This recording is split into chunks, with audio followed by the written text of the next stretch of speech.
Hey gamers, welcome to the game. Welcome to the game, gamers.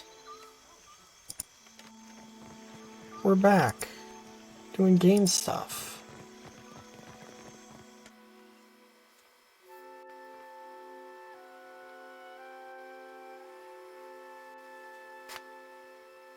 Last time we helped some people out, which was cool. The first time we didn't do that so good.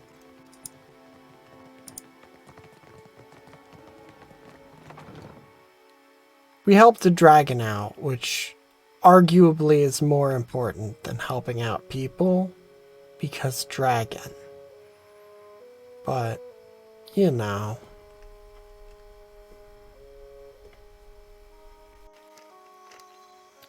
Now we've helped out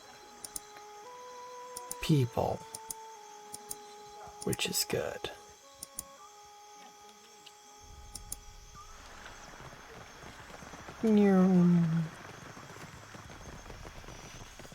So yeah, we took out some slave stuff, which I wonder how that would have gone.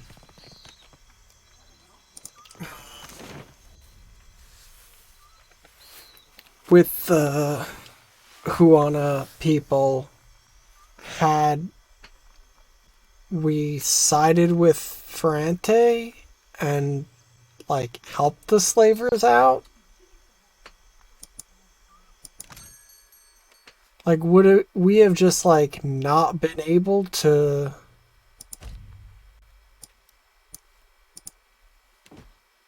fucking just fucking max this shit out? Why don't I just have max shit? Would we have just not been able to like deal with them because deal with the Huana because the fucking slavers would be slaving them? I don't know. Hey, Aloth, what's that you've got there? Why not have a belt?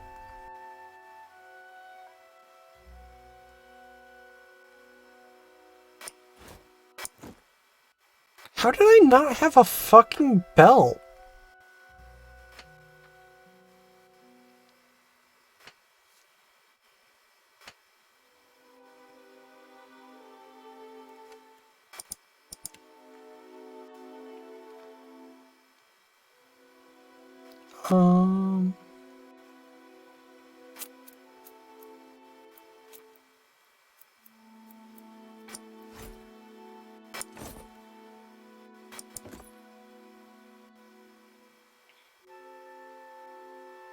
Okay. Okay. Now, what was I doing? Fill ship supplies. Okay, I already did that. I guess let's leave by sea. Unless I have something to do on this island on foot. Do I?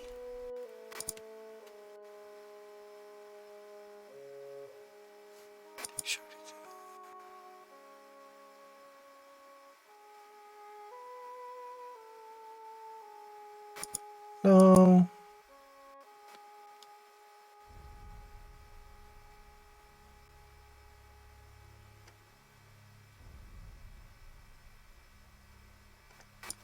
Okay, so she needs a thing.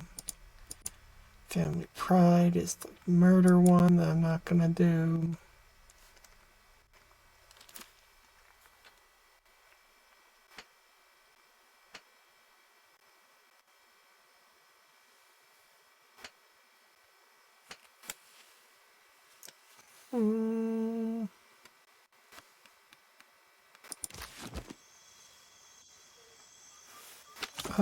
Shit, what other quests are there?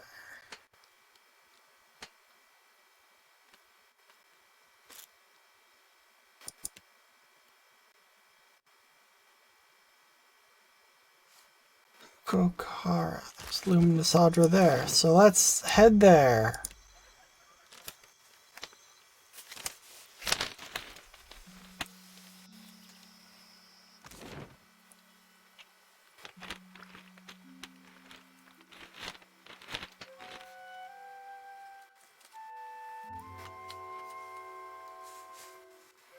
I'm sure it'll work out fine.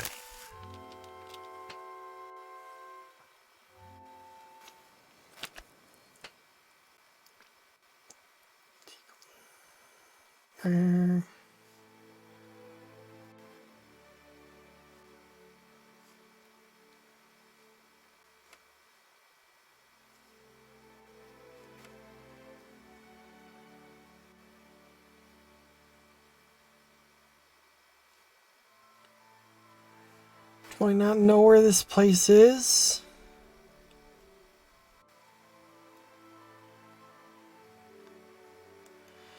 That's gonna be an issue. Well, let's go to Harbinger's Watch. Let's do whatever that is. I think that's a DLC thing.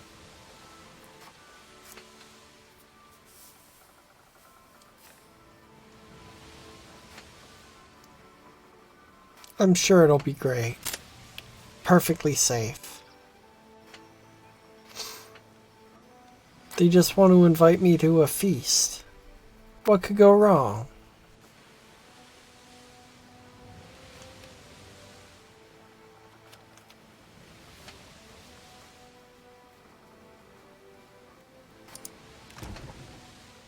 Everyone's accounted for, right? Good. Oops. Not what I meant.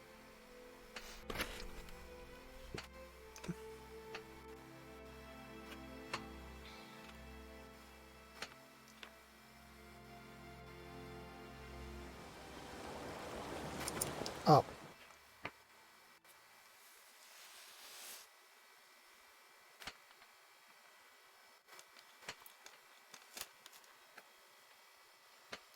Remember that imp that tricked people into thinking it was a god? That was fun.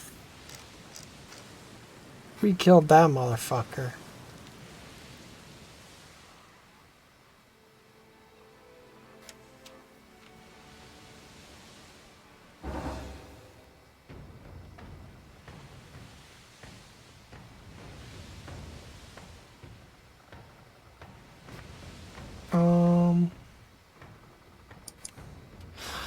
I still need to name my boat something better than junk, which is just the type of boat that it is.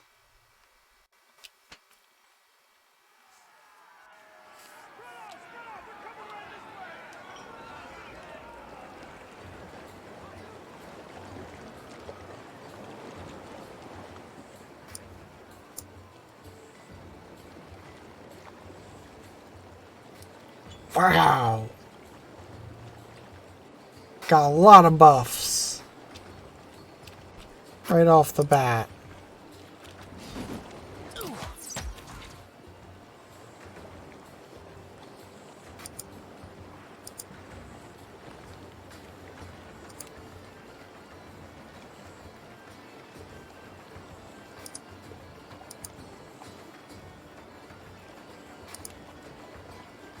Why are you there now?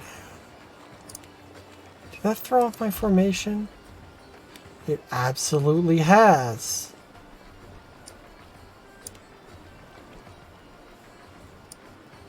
So you should be at the end.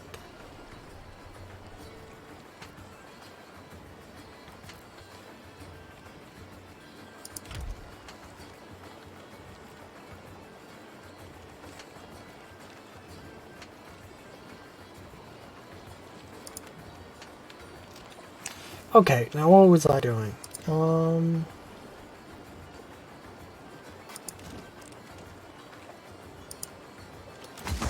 Not very helpful. Wow, there's a lot going on. It's beyond me. Uh-oh.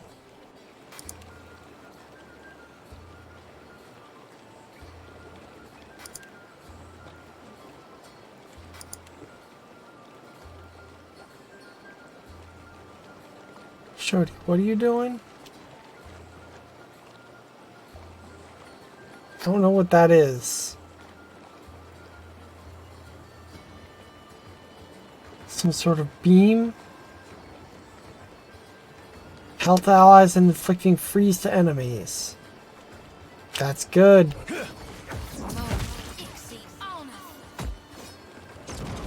Shorty, you're always firing the right beams.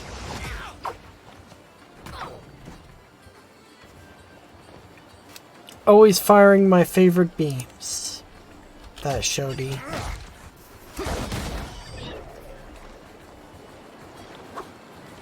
Hell yeah, Nia. This is futile.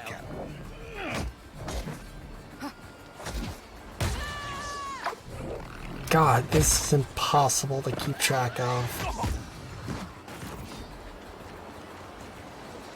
Hope that I don't lose anyone. Hope all these explosions are like the enemies exploding. I think it is. I think all my guys are safe.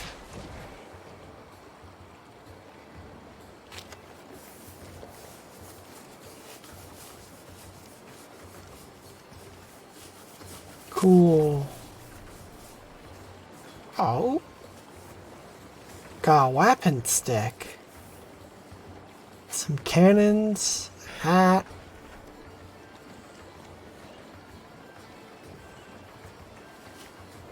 Bunny. Rice.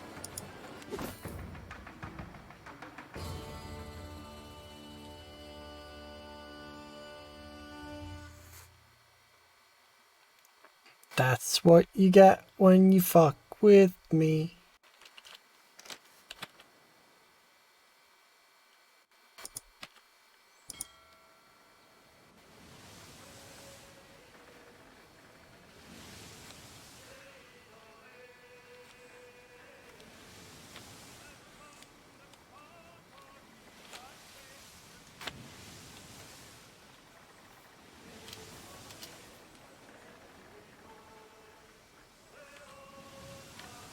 The dead flow. Sure, this'll be great. Oh, that's new. That's a new one.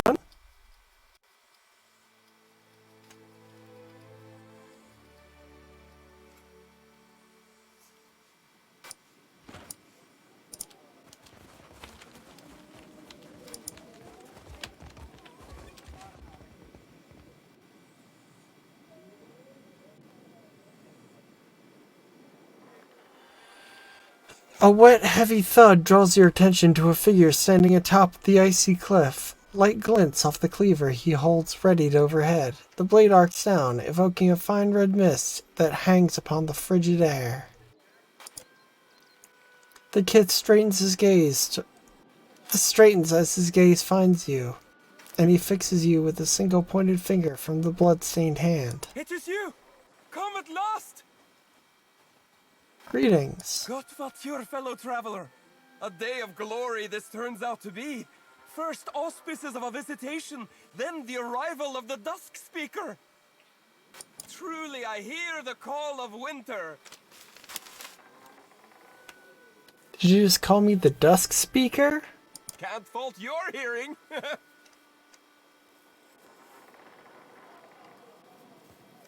What's the call of winter? You know, the final chorus. The lure of nothing, the dusk of being. The part in each of us that knows when the end is coming, that point after which struggle is meaningless, and what remains is only prelude to naught. Vapmir Mentor foretold your coming. He described you perfectly from toes to top. Praise be to Rimmergand.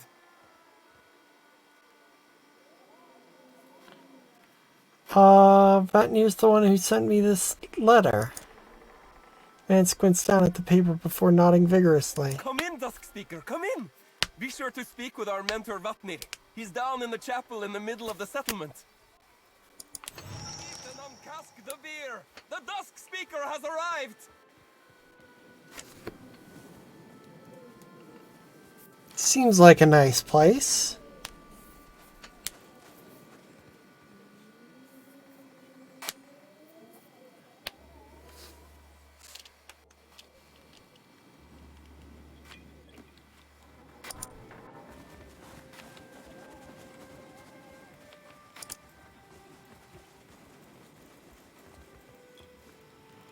Off.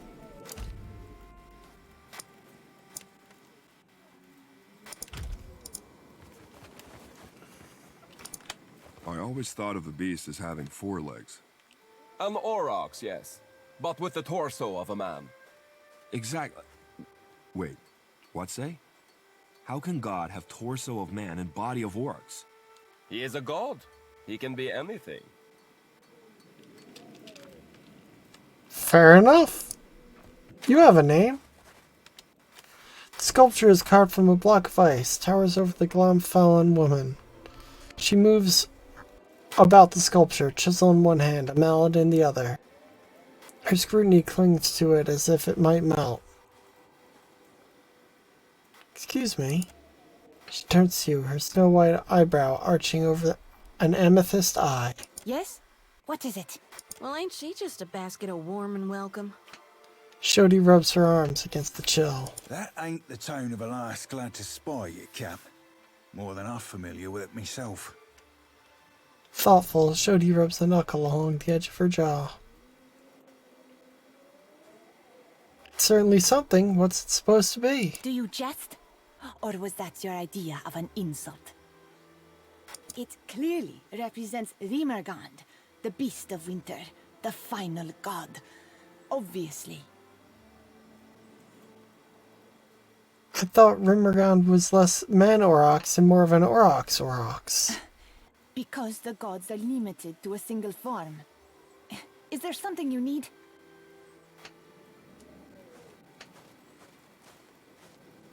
Well, I should be off. You seem busy.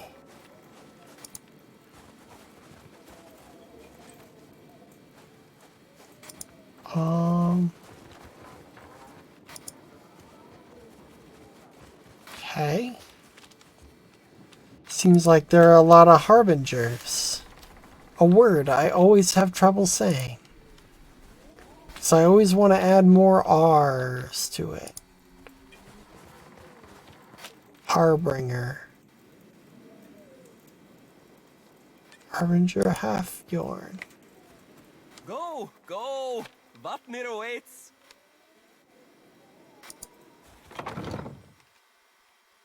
Okay.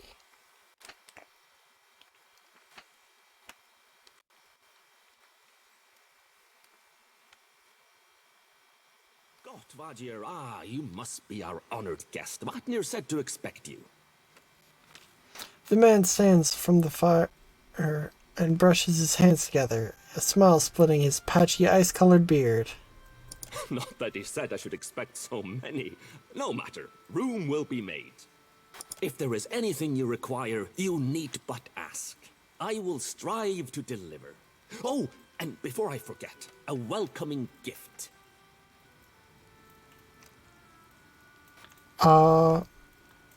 Valbrand here rummages among the furs and presses a bundle into your hands. Okay, I literally can't wear hats, buddy. My head doesn't fit them. Just like real life. I need supplies. What I have is yours, for trade or coin, until the end comes.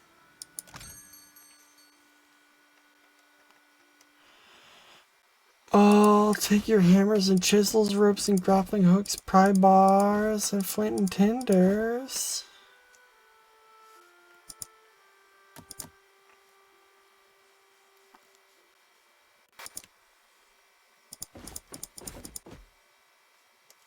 And you can take my weapons that aren't magic.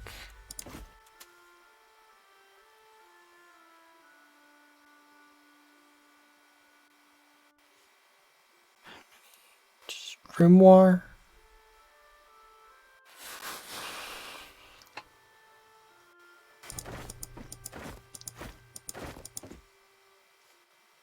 They're probably all the same.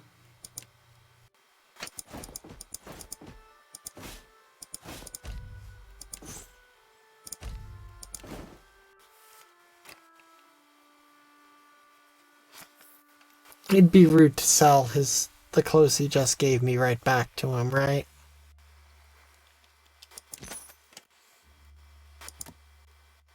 Fur pile, huh?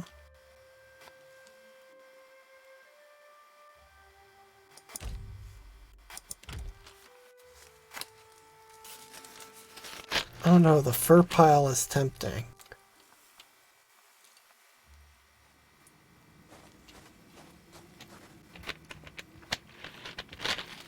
I'd love to rest on a fur pile.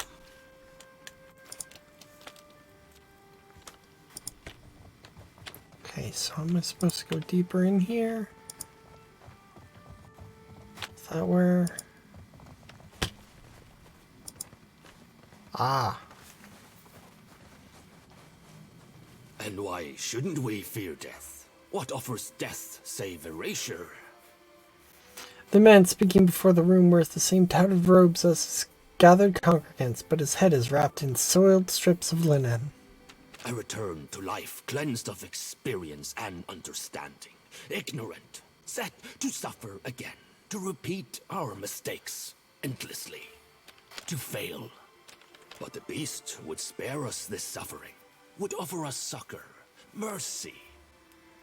His head bows slightly. But it seems our guest has arrived. Come, Dusk Speaker, join our circle.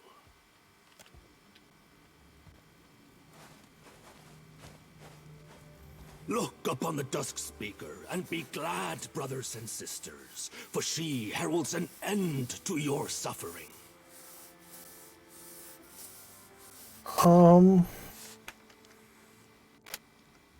People keep calling me that. I take it it's your doing? I revealed only that which was revealed to me. Now look here. If anyone's gonna be giving her pet names, it's me. Aww. Godlike's cluster of blue ice blue eyes blinks at her before shifting back to you. I present to you the Watcher of Kadnua, mother of the Defiance Bay riots. In whose wake fell the Hollowbone curse upon the Deerwood.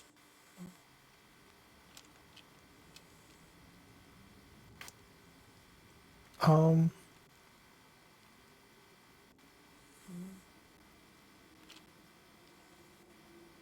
curse started before I even got there. Who dethroned Lord Radric, rightful Thane of Gilded Vale, plunging that land into anarchy. That I kinda did. You mean there's alternatives to government by brawling? We don't get to see a lot of places that have their act together. Anarchy is better than tyranny. Who scattered the faithless, blood-drinking Ethignal. That's how I respond to insane cults. And whose very stone and soil gave rise to the great green giant that even now strides across the Deadfire. I don't think my actions had anything to do with that. Gathered congregants whisper prayers, hands held in thankful supplication to the beast of winter. Vatnir raises a hand and the murmurs begin to die down. Full glad are they to see you, Watcher, for they came to pay homage to Rimergand and bear witness to the final dissolution of Eora by his hand. Your coming fulfills prophecy. Wheresoever strides the Dusk Speaker, so falls falsehood, torn away. So discards false cycles, so quiets dawn and dusk. I've high hopes for you. Okay.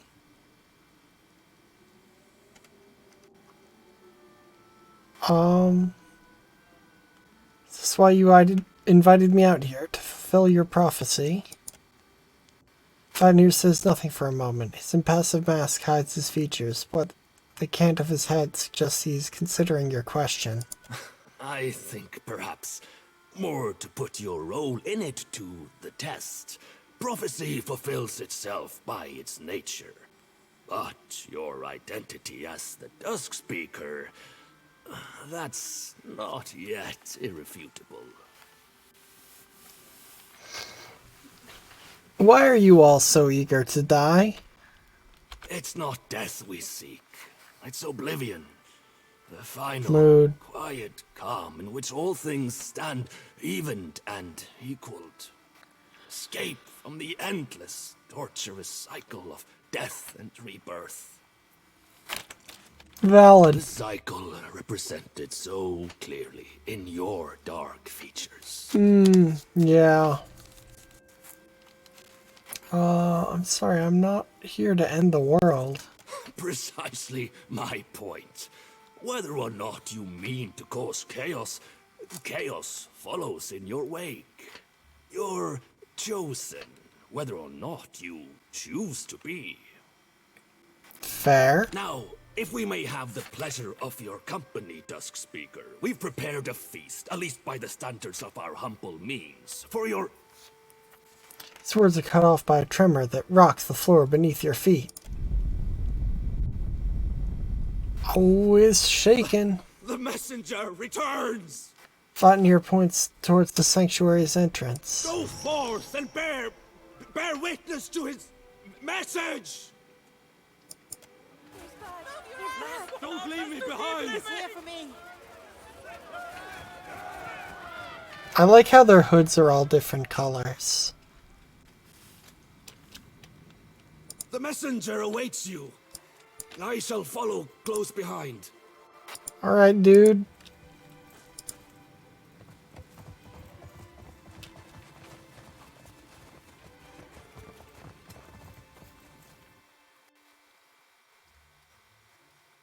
What's this messenger?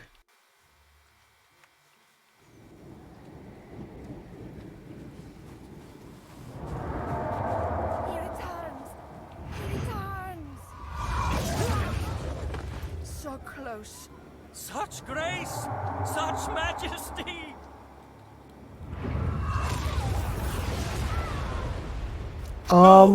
Don't leave. Come back.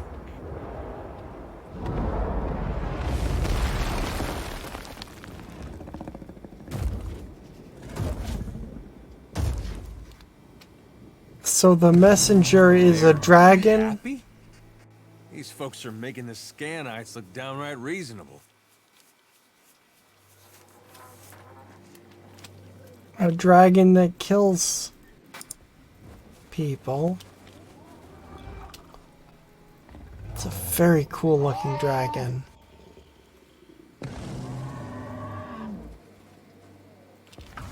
The dragon, or this rotting shell shaped like a dragon, turns a glowing eye upon you. You feel its gaze upon your soul, prying at your spirit. A low growl rumbles from its jaw. Its maw, though menacing, the snarl does not resolve into words. You're supposed to be the messenger of Immergrand? Creature's mouth curls over rotten fangs, and its laughter plays along the edges of your mouth. In my experience, dragons usually love the sound of their own voice. Dragon shifts its weight, crushing snow and ice beneath its clawed feet as it turns to you. Oh, turns on you. Wait. Well, Another attack, Cap.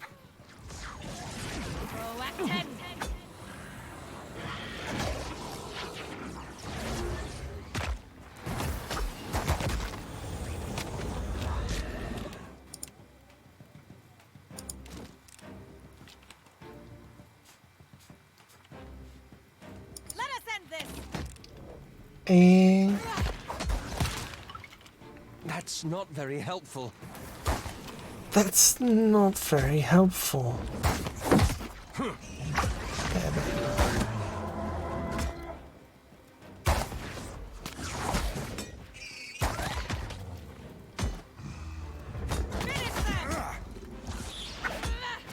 Another attack, Cap. Lava will be seek. Get fucking wrecked, scrub.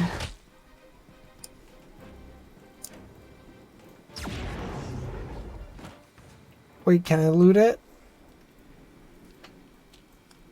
What is happening? How could this happen? Where is Vatnir? Someone find Vatnir! Something tells me this didn't go as planned.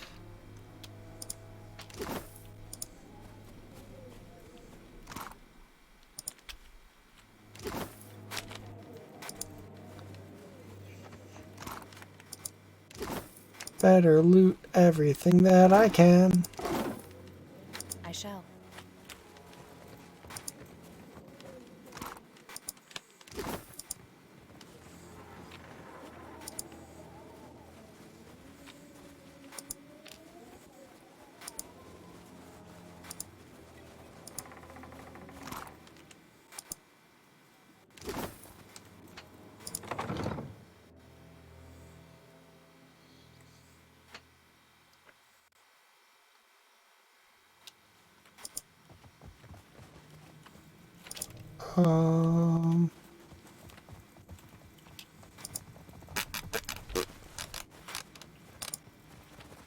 Hey, where's that horny guy? Well, at least we know we can't lose him in a crowd.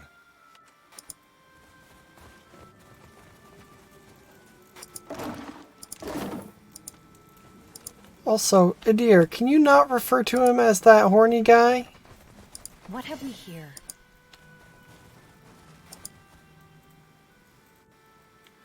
The orc's skull is tightly affixed to these wooden planks. Examine it closely. You can barely make out a small lever tucked in the recesses of the skull's left eye. Pull the lever. Something stirs beneath the board and your attention shifts to the northern wall at the sound of a hidden mechanism realigning.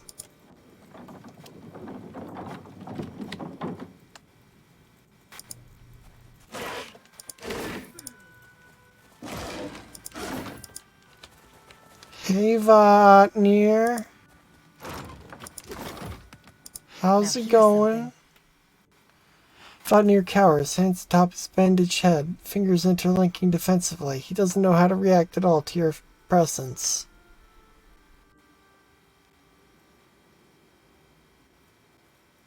It's okay, Vatnir, it's over. Vatnir cringes at the sound and slowly turns his head to peer up at you. Though his mask remains impassive and cold, his twitching fingers and rounded shoulders bespeak abject terror. I'm not hiding. I had to sacrifice. Something that I was saving for the messenger, and I couldn't find it, so I was looking for it.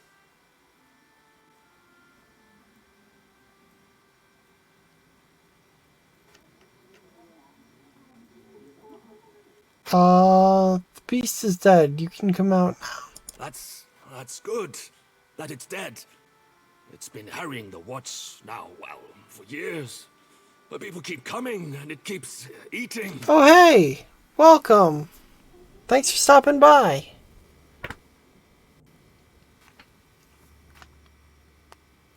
Sorry I didn't see you immediately. Each time it comes, the ice spreads further. I didn't know how to end it, so I wrote to you.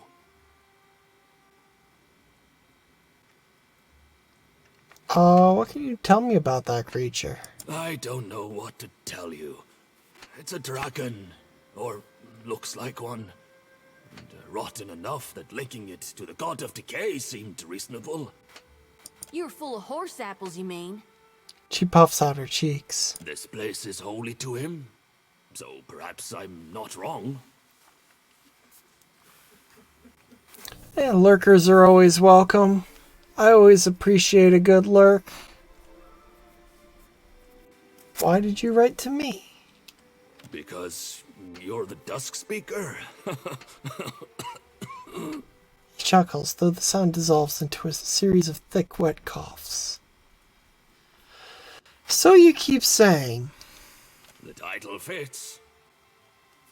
He shrugs, his lipless mouth twisting upwards and at the edges. You have a reputation, don't you? You overcome things. You triumph. You're coming to the Deadfire. It seemed too great an opportunity to ignore.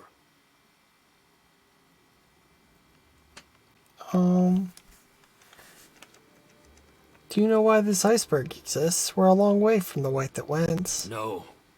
Whatever answers you seek, you will likely find within the temple. The temple beneath the ice. There's a temple under the ice. What's it doing? What's it doing inside an iceberg? I don't know. I think maybe the iceberg formed around the temple. Perhaps it's because of the Veetmouth. The closer you get to it, the colder everything becomes. How did you end up here on this iceberg? Our elders told stories about this place. The Veetmouth, the White Maw, and about the endless void beyond. A few years ago, a man named Glasval led his clan to the frost-hewn breach in Eir Glanfath, seeking a path from this world to the realm of Rimergant. Okay. They never returned.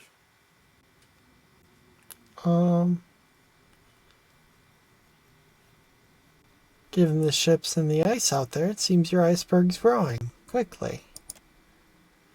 Vatnir nods, coughs, then clears his throat with a gurgling retch. It's true. Strange as it sounds, the larger the ice floe gets, the faster it seems to grow. No one here seems particularly concerned about that. Of course they aren't. They pray that Rimergant delivers this world from suffering. This seems to be his answer. We were discussing the Veetmouth. The tale passed from mouth to ear to mouth again, and people began to think, if Glasval could escape, why can't we? I suppose I saw in that an opportunity, a chance to leave the land behind. So I claimed I had a vision, and the beast was calling me.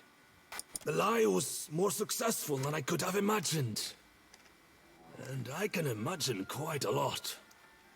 How did an unbeliever like you end up leading this community? It's not that... I'm not an... His head falls with a long sigh. We're rare, the god touched. More so, those changed by the beast of winter. Growing to adulthood in the land, in the White That Wins, it's difficult enough without the numbness, the stiffness, the pain. Those of us who do survive, our communities expect things of us. Leadership, wisdom. Fair enough. I became the leader they expected me to be. What exactly is this Veetmouth? Like the frost-hewn breach, it's a passage through the walls of the world. From this one to the next. To the White Void, specifically. Seat of Rimergant himself. You know this for certain? So the stories say. None who has gone in has ever returned to confirm it. But you wouldn't expect them to, right? Right, solid thinking, lad. As stable as the sea. Just tell me how to get to this mall. You'll need to climb the cliff overlooking Harbinger's Watch. That's the only way we know to enter. Here, these should help. He pulls out a pair of ice picks from the detritus behind him and passes them to you with shaking hands. Well, ain't you hospitable all of a sudden? No, I want you to succeed.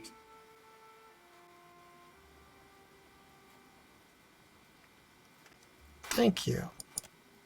He nods humbly. The messenger has fallen! Dusk Speaker? What? Where are you? What is this room? Well, you see,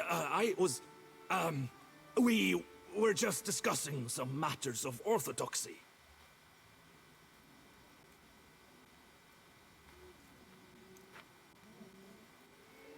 Yes, we were deep in discourse. Very deep. Oh, okay. His hooded head shifts in focus from Vatnir to you and back again. But, Rimmergan's messenger has fallen. What should we do now? Survive and keep our work going. The Dusk Speaker and I will set everything aright. I swear it. Oh god, I'm constantly yawning. I'm so sleepy right now. And I don't know why, because I've had a reasonable amount of caffeine. Havyorn nods, his shoulders falling slightly as he visibly relaxes. I should probably get back to the surface to do surface things. Yes, do surface things. While I steal your stone idol.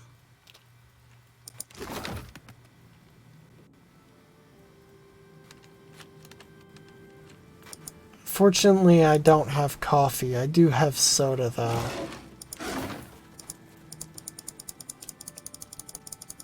I definitely might have some more of that.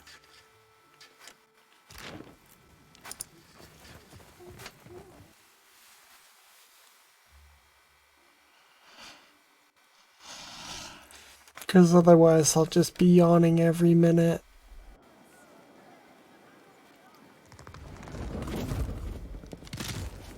Oh.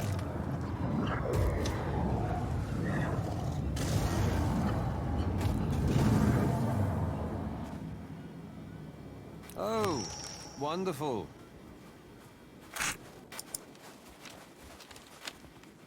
Don't see that every day.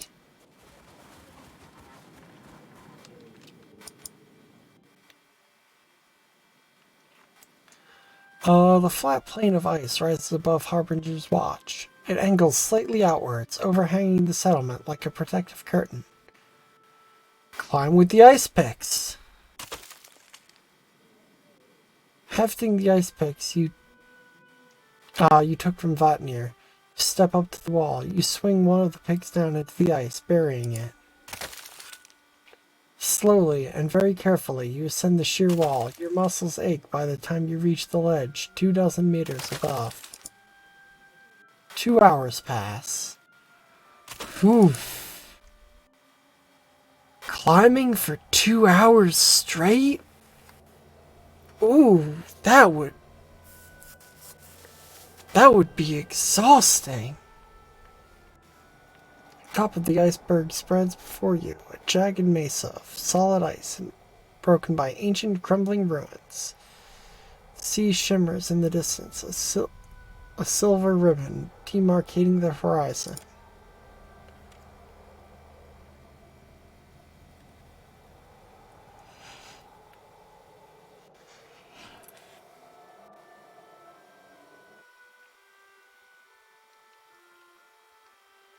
That's a first.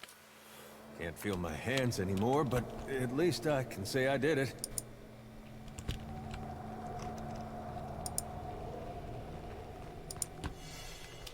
Trap detected.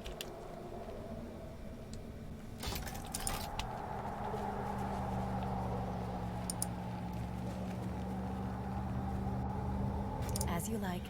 That one I see. Even I see that one.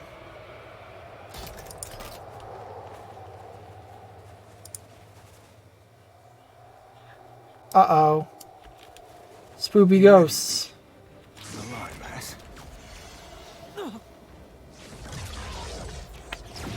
Spoopy ghost attack. Dog won't hunt.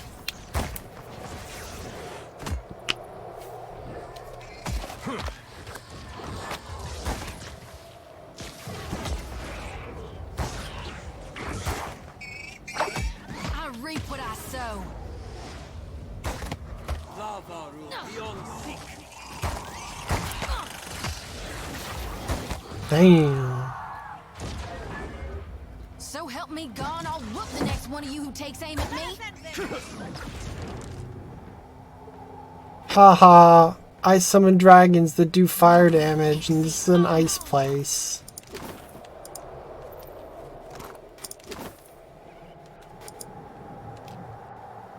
few strands of spirit essence cling to this frozen corpse. Reach out to them. Cold air rushes over you as you fall into the curling spiritual remains. A vast expanse of white flashes before you. No, shimmering silver. The sunlight on the sea, and breaching it an iceberg, the dead flow.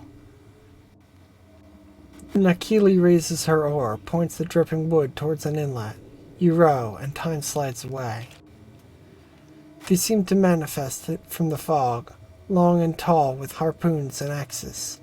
One rides atop a goddamn bear. Nakili cries out for peace, one of the few phrases you know in Glomfellan tongue, but the pale elves don't seem to hear. The snow turns pink, then red. The roasting Jirax wolf. It smells delicious, and you hate yourself for that. Kumik sobs. He's hanging from a post, hands bound above his head, same as you. Draw in a cold breath and tell him to be calm, to be strong. Nakili would have us find a way to freedom, or else meet the beast of winter with honest gratitude.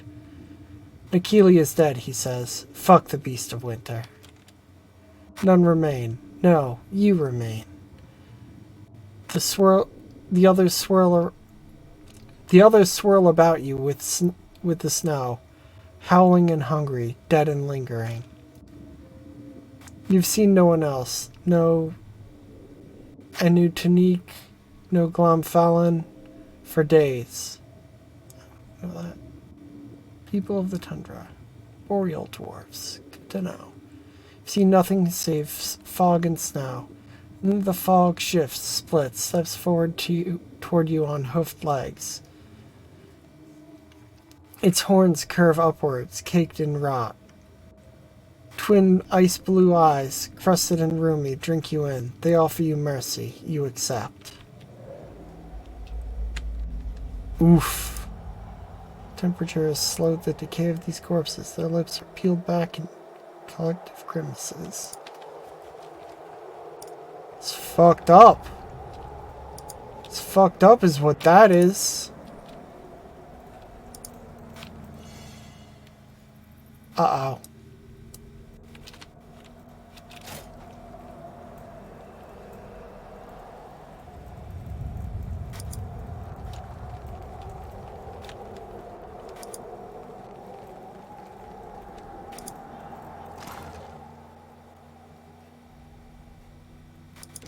Please, pray for me. Damn it. Feelings of cruelty and malevolence suffuse the air around this sidle.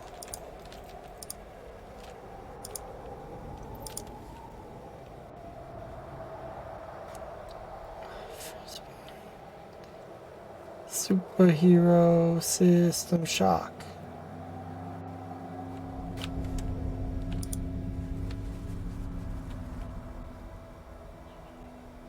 Pilgrim Savage, huh? I'll be right happy to see you, Mars. Me too, man. Oh, I exploded their bear. Or maybe that was them? Either way, they and their bear exploded.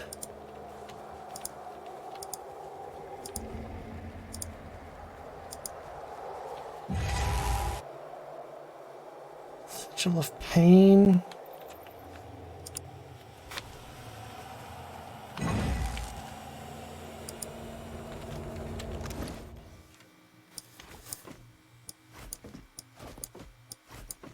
Do I have anything for that?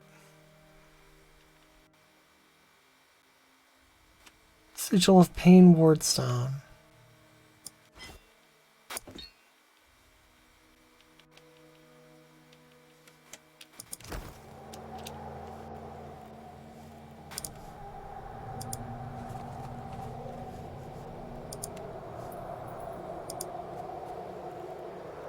Yeah.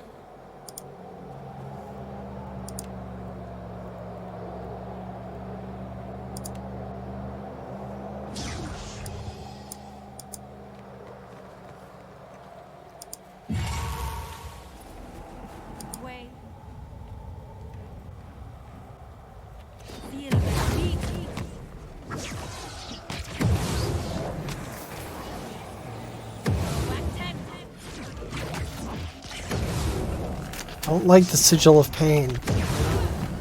I'm immune to it, but I don't like it. I don't know what it does. I want it gone. Didn't work.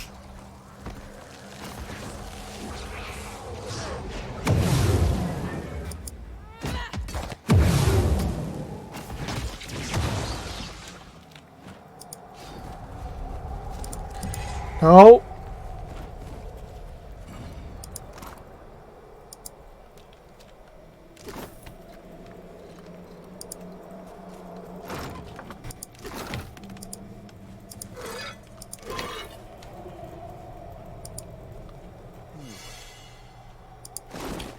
Yourself a look at that, mate. I'll be more than half anti,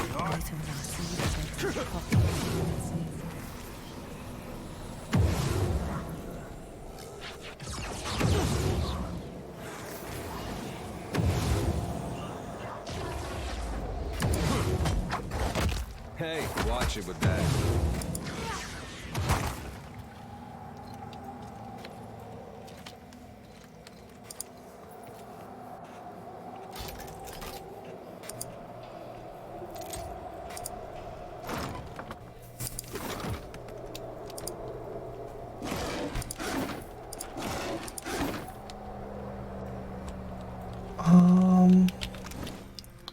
I don't have a sigil of death. Oh, I do have a sigil of death ward stone.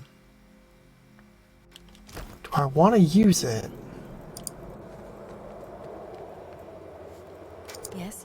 Yes, I want to. I want to get rid of this fucking thing.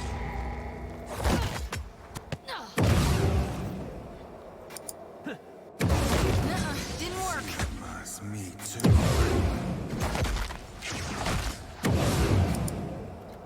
Thinks you got the decency to die? Pay attention. I don't know what actually hurts it.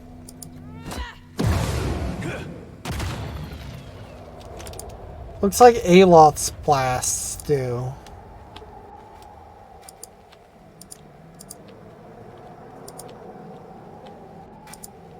Perhaps I might remain up here?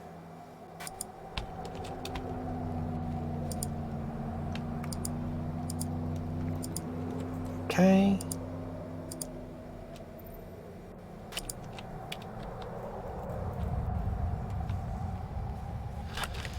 So it just loops around to where we've already been. So I guess down that rope we go.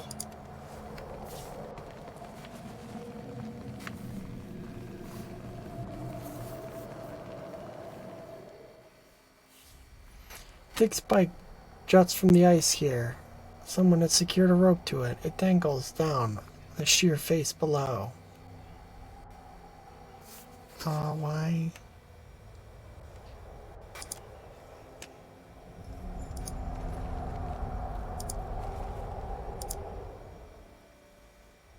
Test the rope. Seems entirely secure. The rope itself is strong. The ice is formed around the grappling hook, freezing it in place. Descend the rope. Carefully make your way down the rope. Feet only occasionally slipping across the frozen wall. Small cylindrical object protrudes from the wall. Swing closer to the object. Me. Plant your feet, push hard against the ice, swinging out towards the object. Seems to be an ice pick, its head frozen over, much like the grappling hook above. Attempt to reach the handle.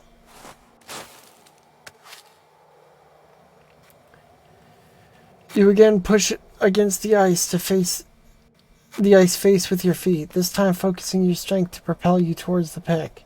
You reach out and grasp it, but it doesn't budge, leaving you suspended above the abyss. pull that pick free.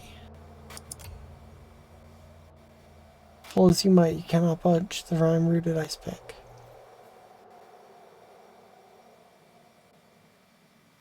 Let go of the rope? Let go of the rope. You let go of the rope, clinging only to the ice pick handle. With a crack like an arquebus shot, the pick breaks free of the wall. Yeah, I knew I was gonna be something good. Punch towards the floor, arms grasping at the wall, feet sliding along it. You drive the pick again and again into the ice in an attempt to find purchase. You hit the bottom hard with a sickening crack, your leg gives out below you and everything goes dark as pain explodes through your head. Your head swims as you come around and find yourself sitting on the ice floor. Your legs ache and warped, sticky blood trickles from the side of your head.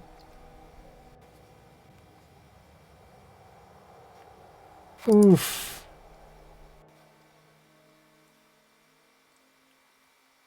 Yeah. Figured that might happen.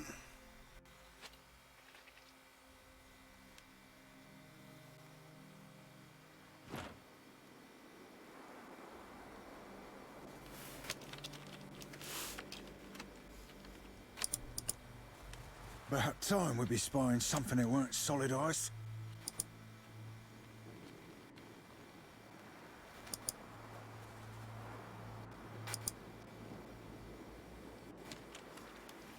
Though largely intact, there seems to be a leak somewhere within this construct. A trail of sweet-scented green fluid winds down the machine's carapace. The ice beneath it is blackened as if burned. Investigate the leak. Panel on the side of the device allows... hiccuping. Allows access to its inner workings. Within, you can see the reservoir from which the fluid oozes. Gears, cogs, and similar mechanisms fill the inside of the machine, however, and a false move might result in maimed fingers, or worse.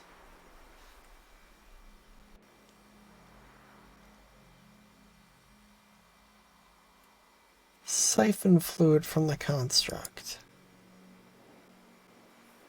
Contrive a simple siphon from some tubing and basic physics, allowing you to draw a large measure of the fluid from the construct without disturbing it. Excellent. Just what I needed. What have we... Here.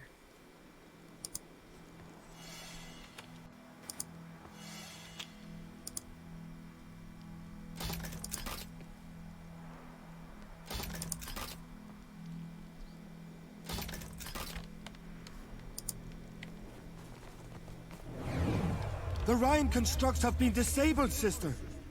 Where are the frostbitten temple guards? Fuck the temple guards. Let us to the breach. Yeah, fuck the temple guards.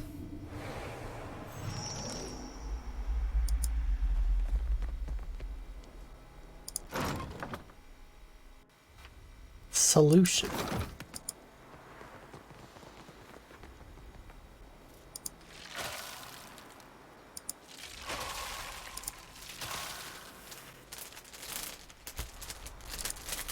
Okay.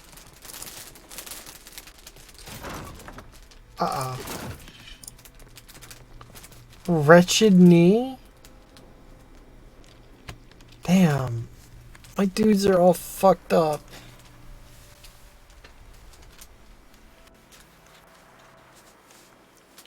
I should rest. Just like in real life.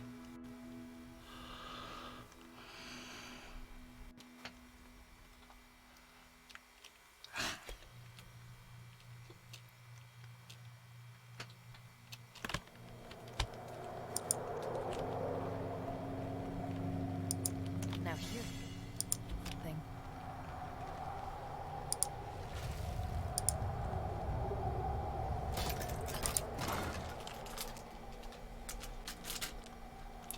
Okay.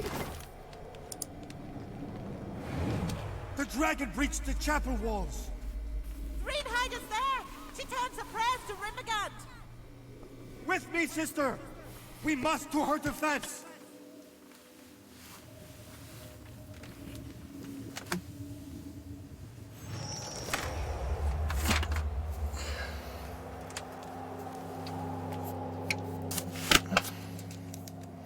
Here's some Sody Pop ASMR.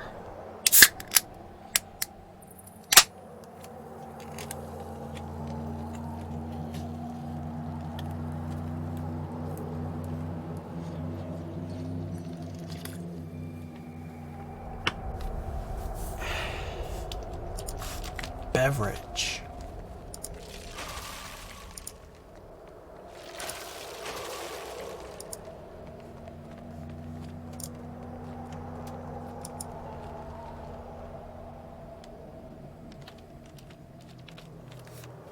Polar bear. There's no bear like a snow bear.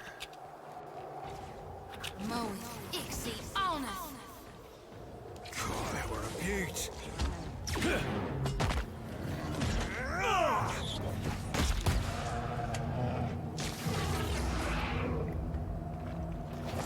This thing isn't doing the job.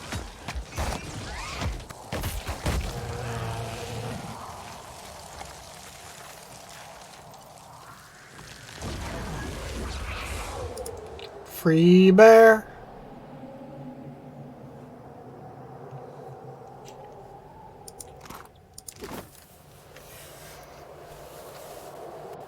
Kidnap a baby bear after killing its mama.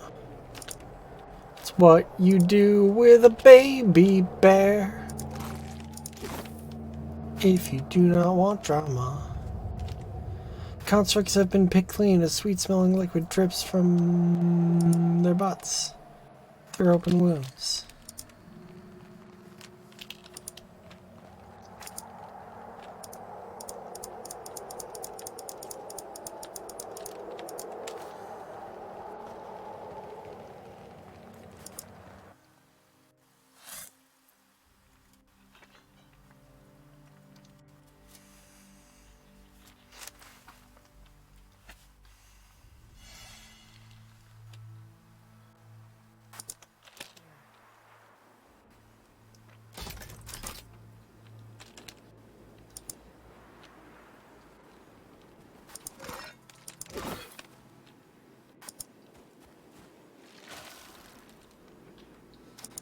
Temple of Decline, huh?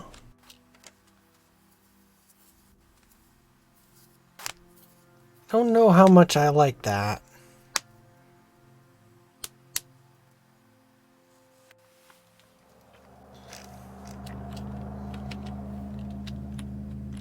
Oh, this seems ominous.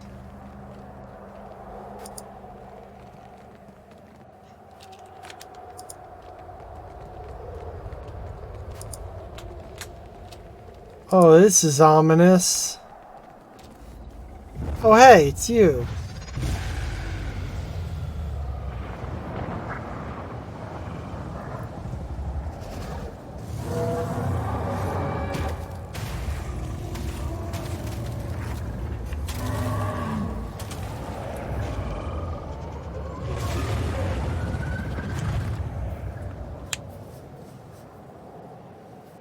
There's a strange energy in this wind. Could that portal lead to the beyond? Yes. I shall make it so. Yes, it could.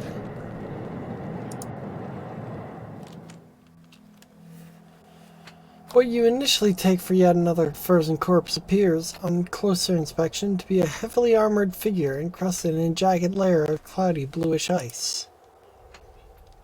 The warrior's upraised hand seems to be reaching out towards something, the fingers splayed wide and grasping. Examine the outstretched hand. 2 of the fingers have been broken from the hand. Based on the hard, sharp edges of what's left, it seems that this occurred after the figure froze over. And ouchie!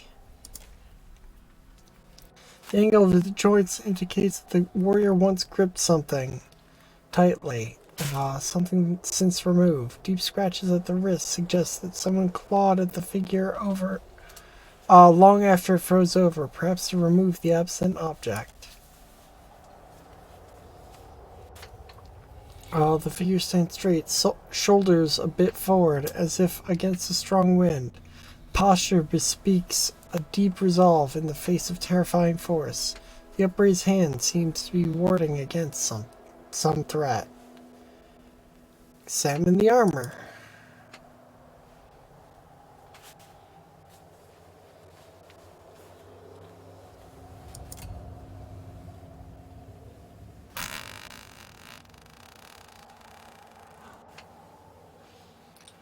Breastplate and chain worn by the figure seem significantly more intricate than anything you've seen since arriving at the Harbinger's watch.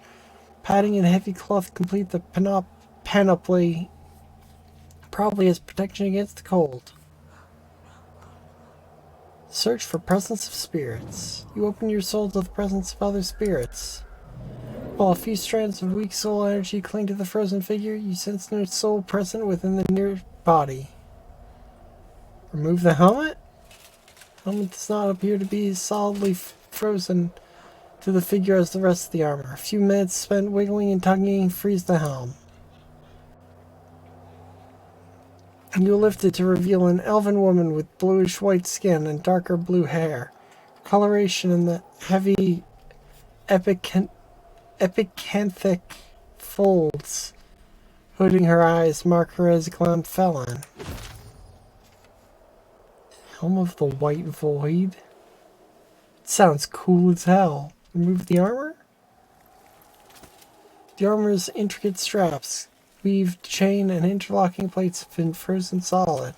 Removing the armor without damaging the warrior may prove difficult, if not impossible. Melt the ice with magic.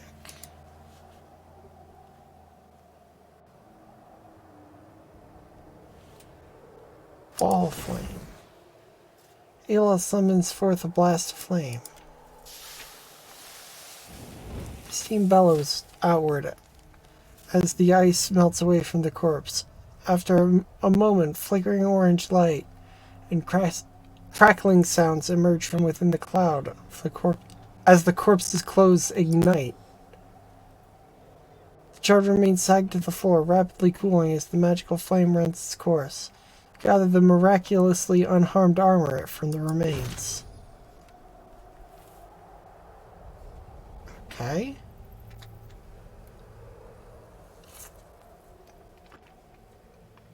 Not quite what I meant to happen, but I guess that's what happens when you use strong fire spells to do light things. Speak a prayer for the elf soul. Take a few minutes to consign the deceased to the wheel. You'll leave the remains behind. Hey, ain't that shit we just got good?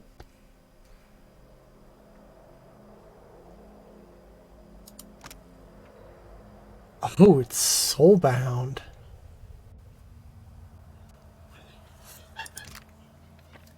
Fuck.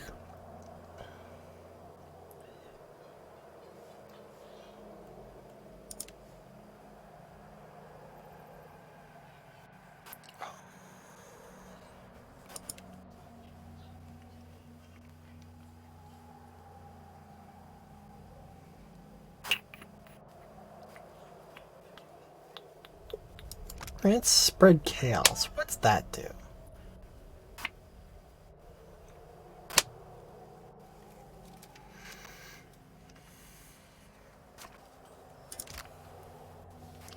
Wait, Shodi, you're still using a base-ass crossbow?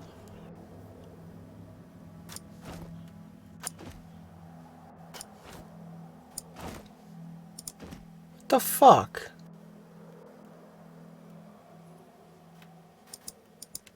Can I not sort by, like, type?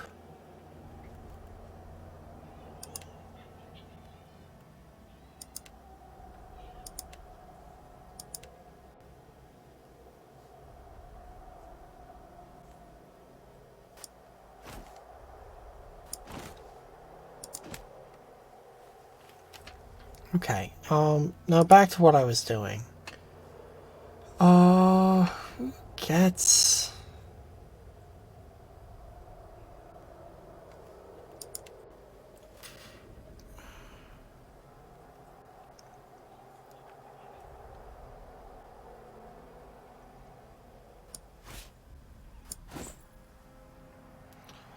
Oh, fuck, that looks cool. And it matches the shield.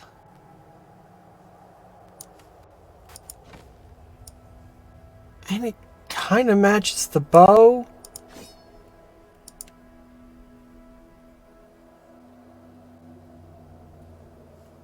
Fuck.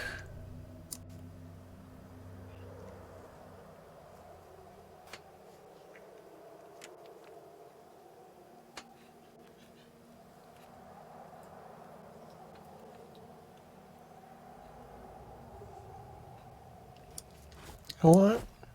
Let's complete the look.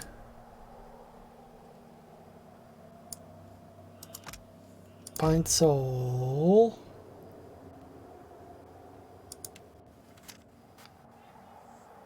Reforge the soul of a follower of Rimergand.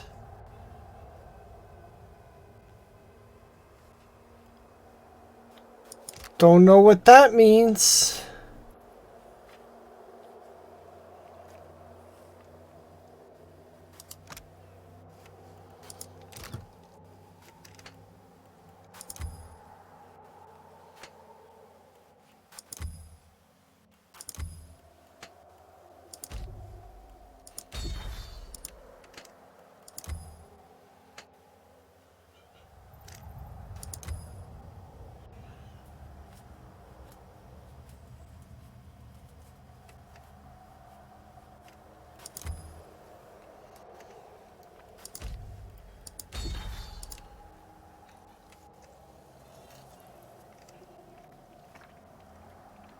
This sword fucks.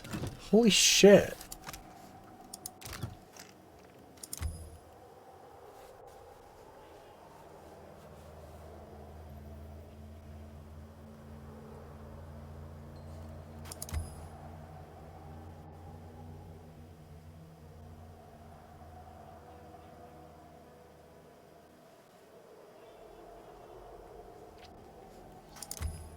So... Night, the lights become... Let's go with sheltering.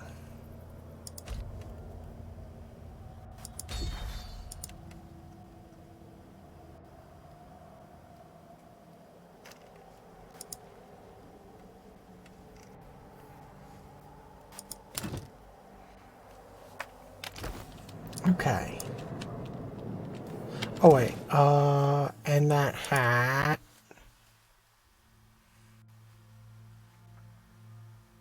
It's Captain's Eye. What does that do? I'm not flanked. Okay, kind of sucks actually.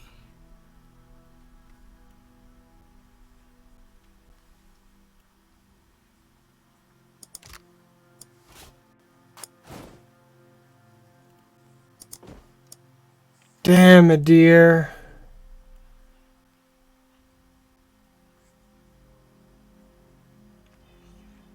That's a fucking look, man. That's a good fucking look on you.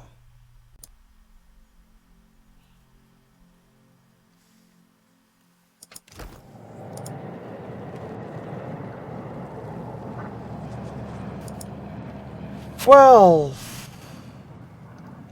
You stand before the shining portal that devoured the dragon. This close, you see it as a ragged-edged tear in the world. As you near, the portal flares bright, brighter, too bright to stand. When the light fades, and at last you can see again, a great, shaggy aurochs stands before you. A bone-snapping chill radiates from the creature. It is the manifestation of Remergand. Herald of Bereth, you teeter on the very precipice of your death. To once again violate my realm. Do you desire dissolution after all? I have work yet to do. Yes, Bereth does keep their hound on a short leash. 1 sec. Did my stream crash? Click here to reload player.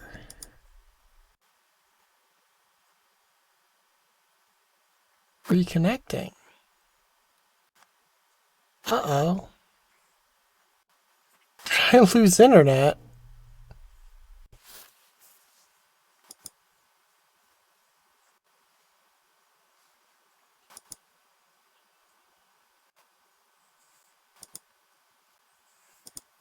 No. Seems like I haven't lost internet. Just Twitch is down, maybe? Or... Nope, looks like we're back. Okay. Should you ever want for a final freedom from the Pallid Knight's grasp, seek me. I will gladly grant it. Passing through the breach will shred your soul into its constituent parts, to little more than wayward motes of essence. Knowing that, what do you want? What happened to the dragon? Her soul was drawn through the breach, the Veetmouth, and into the beyond. Neriskirlas has bound her soul to a relic from the days when the gods walked Aora as titans. This relic lies in the beyond, and it holds her soul captive there. Who is Neriskirlas? That is the name the dragon chose for herself. What relic? It is one of the many things Kith have thrown into the beyond, in hopes it might be devoured by the White Void. Why did the dragon bind her soul to it? The relic cannot be destroyed. In her ignorance, Neriskirlas hoped that tying her soul to it would save her from death. She is mistaken. True death has not claimed her yet, but it will. It is inevitable.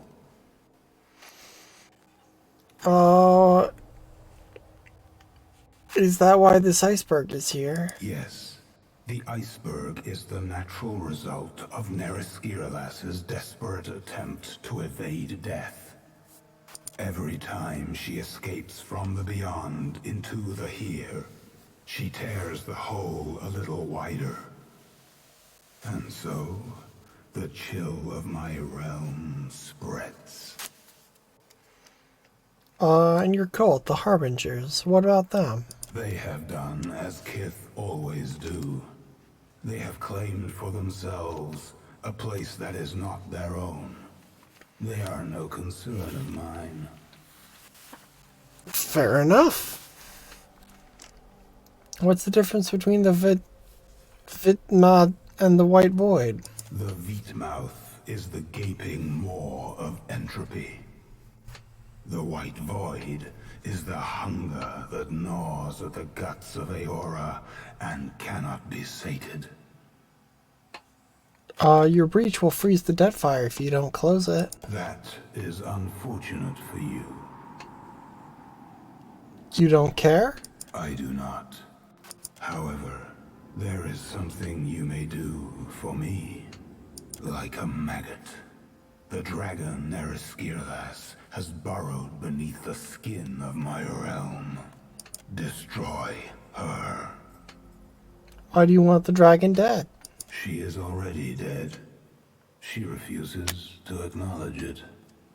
She has made herself immune to destruction by my hand, and in so doing, she mocks the very essence of my realm. Fair enough. Why do you think I will succeed where you have failed? The relic she bound her soul to has proven impervious to my influence. I see. Destroy her. With pleasure. A low rumble shakes the ground beneath your feet. I would rather watch you fail than bar your entry. But you lack the means to enter the Veetmouth and survive the journey. You must seek the Eye of Remergand, a relic that once belonged to my vassal, Reinhider. It is a cold, blue stone, and it lies somewhere within this temple. I'll find the relic. Approach the Veetmouth once the relic is yours. It will grant your soul safe passage into my realm. The White Void's only purpose is to destroy souls, and it is adept at doing so. I will not stop my servants there from their work. They will treat you no differently than any wayward soul. I see, I Should see. you fall to their predations, not even Bereth will be able to save you. I don't like that. I don't like that. Remergand pauses, his dark cluster of eyes watching you intently. One final thing, Watcher. You must destroy that dragon. When his words fall silent, and only the shriek of the wind through the breach remains, the light flares again, then quickly dies. You open your eyes and find the beast gone.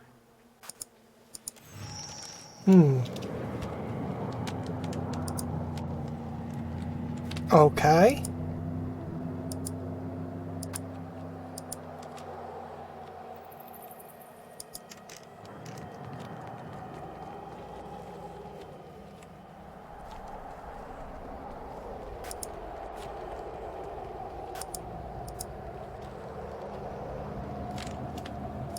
There didn't seem to be a great many places in this temple, is the thing.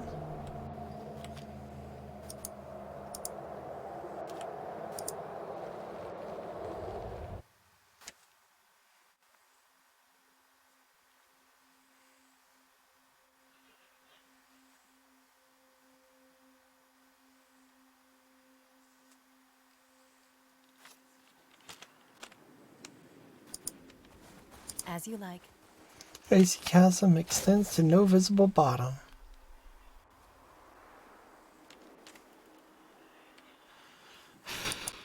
Okay, everyone gather and fucking rest.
Wait, so does that work? Will everyone get that?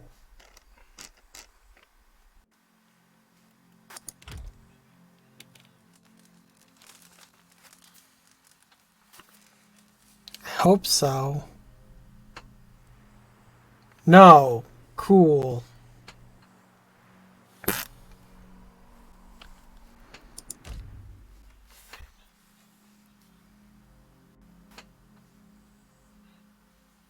So I just wasted that.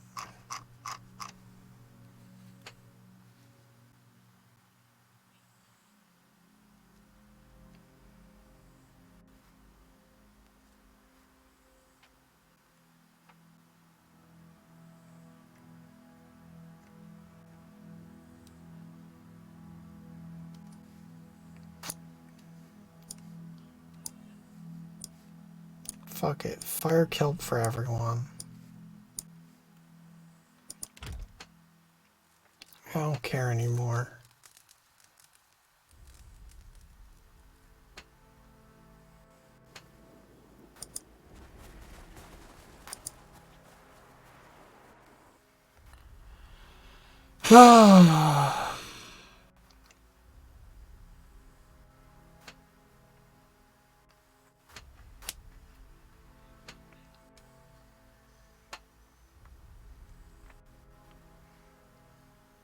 So, where is this thing? Is that it? Is that it? The imp sits on the frozen ground, rime clinging to its flesh, wings draped protectively over its shoulders. Its mouth hangs agape, and the wrinkles around its eyes indicate they're squeezed tightly shut. It grasps a small object in its hands. Examine the object. The imp's knobbly fingers do little to obscure the object in its frozen grasp, the frozen orb in its grasp. A palpable power pulses within it, further cooling the frigid air around it. It's likely the artifact sought by Rimergand. You okay there? The imp remains motionless and unresponsive. Hey, this could just be how they sleep. You don't know. Examine the imp. The imp is not as unmoving as it at first appears. You catch the slightest twitch of the ear, at the tip of the ear, and note a slight tension in its bony digits. The creature is alive, possibly in some form of hibernation. It would appear to be under some form of enchantment, but I sense nothing of the sort. Curious. Place the frozen relic with the stone relic. Withdraw the orb from the pack and quickly swap it with the frozen orb. The imp's grip on the orb proves stronger than you expected, foiling your attempt at the fast switch. As you pull the creature's spindly fingers from the orb, its bright blue eyes burst open. The imp leaps away with its prolonged hiss, its leathery wings holding it aloft. Wormling not take my ball is not wormlings to take! Go away! This place not your home. You probably die here! Imps are prone to rash behavior at the best of times, and I'd wager this one has seen better days. I'll trade you something for your ball. Don't want wormlings things. Already have ball. Ball everything imp needs. Give you this stone relic in exchange. It'll last much longer than a ball of ice. Wormling may find rock shiny, but it only cold, hard nothing. You dismiss the stone because it's not obviously magical, but you would neglect its value as a cultural artifact. It would command its own price from any of the worshippers at the outpost down the way. The imp stares at you, brilliant blue eyes, narrowed to sharp edges. No! Wormling thinks itself so smart with its big words and fancy words. Ah, friends! Time for wormlings to leave now! It waves the sphere over its head.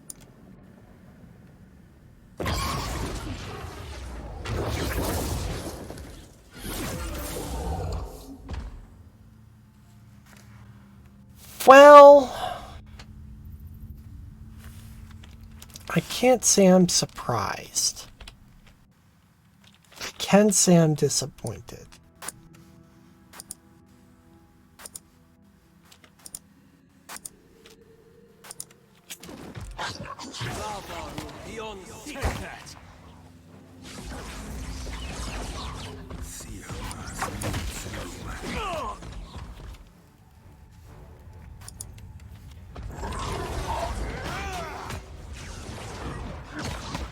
Not very helpful.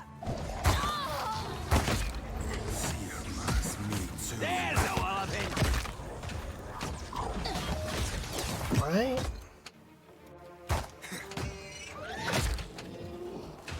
Lavaru beyond seek. Lavaron beyond seek. Never get tired of hearing that. Which is good, because I hear it all the time, every fucking battle. Grants Winter's Veil.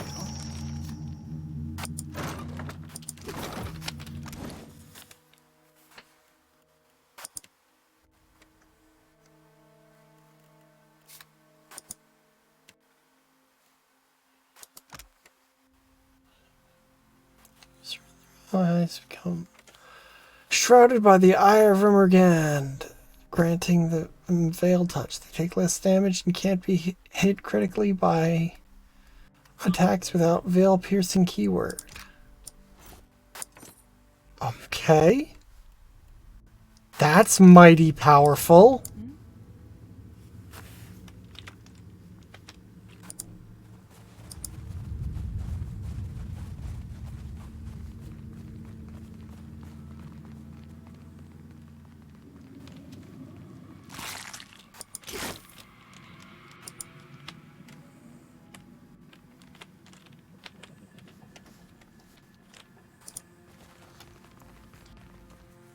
Okay, so now we go into the Ice/Death Gods realm. What's the worst that could happen in the Ice/Death Gods realm? I'm sure it'll be great.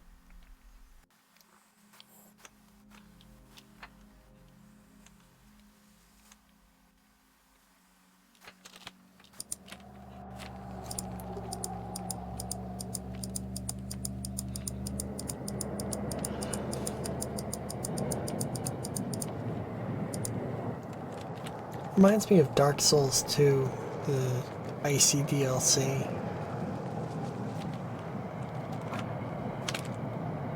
Okay, quick save. F5. Yeah.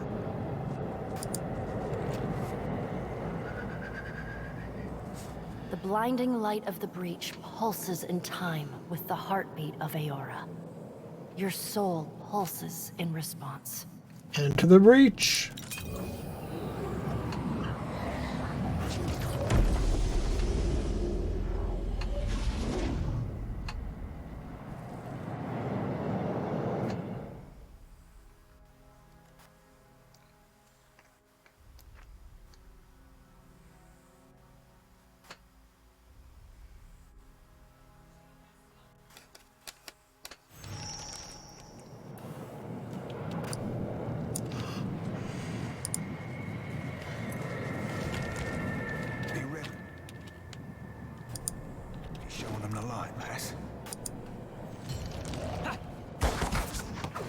Can't make a dent.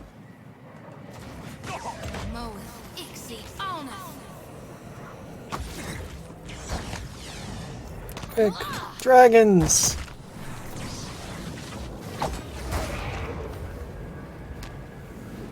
If we've learned anything that Rimmergand is weak to, it's apparently dragons.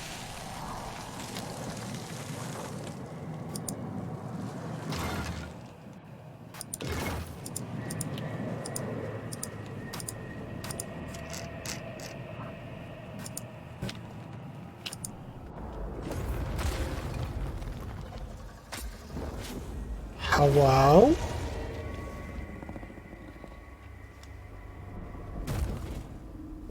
You followed me into the abyss? Have you so little respect for the scant years your fragile form affords you?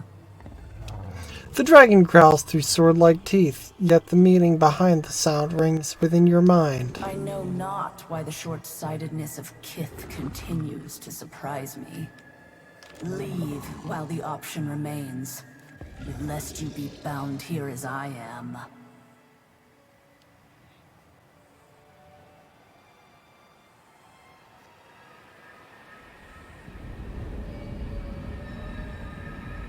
What are you?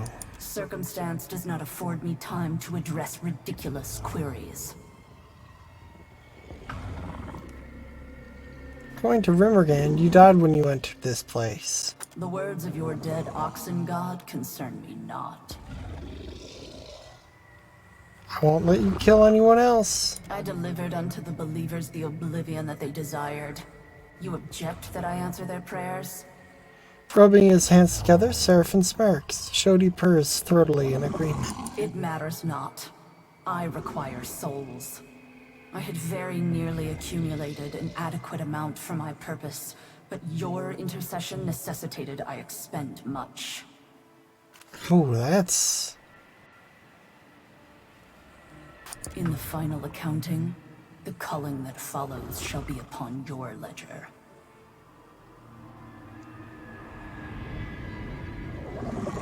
Not interested in your petty self-justification. Nor I in justifying myself. The great reptile's head cranes to the right, turning a glowing eye upon you. Its a snort flares her nostrils. Descend into the void or do not. I care neither way. But know that within its depths do all things encounter their endings.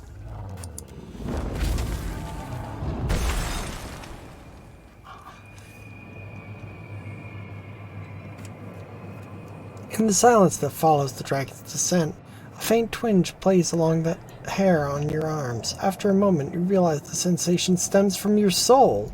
Faint echo of essence across your watcher's senses. Fractured pieces of the armored spirit you saw rush into the battle. Scirillus reach out to you, beckoning.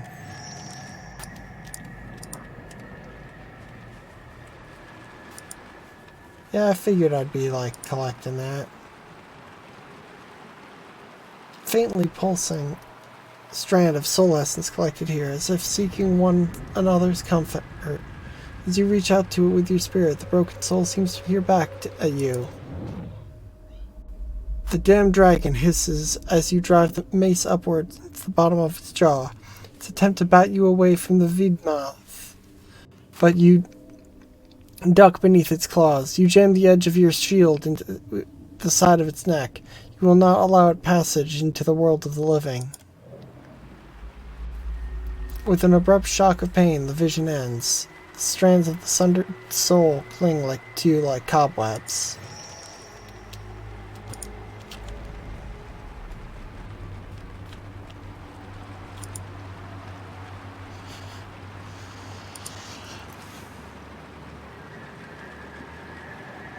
Okay. That place is actually kind of nice.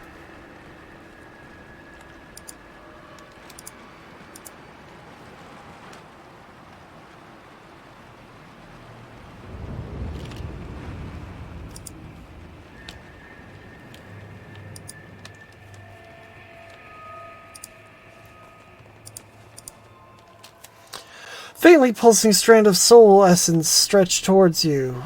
Interweaving with those you've collected before, the soul grows stronger within you.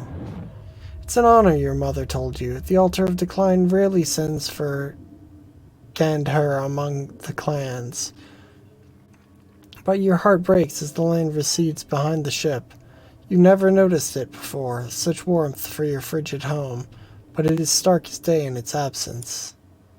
You sail north, the captain tells you, keeping well to the west of Nasitak and its stout defenders. The journey will take weeks, but it'll be quicker, he says, as he points towards the oars, if you're rowing with the rest of us. the roiling essence settles within you.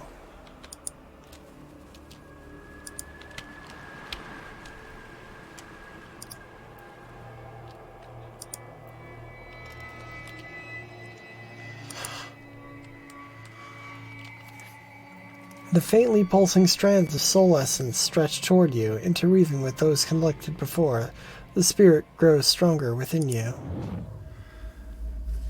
Rindhair, Olrun's daughter, dragged again before the elders for wandering.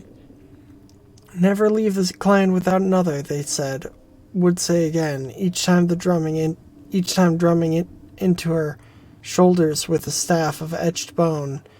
The land is one of ending, the beast of winter's dread demence, where he lurks beneath the snow, above the stars, and within red fangs and claws, never walk alone.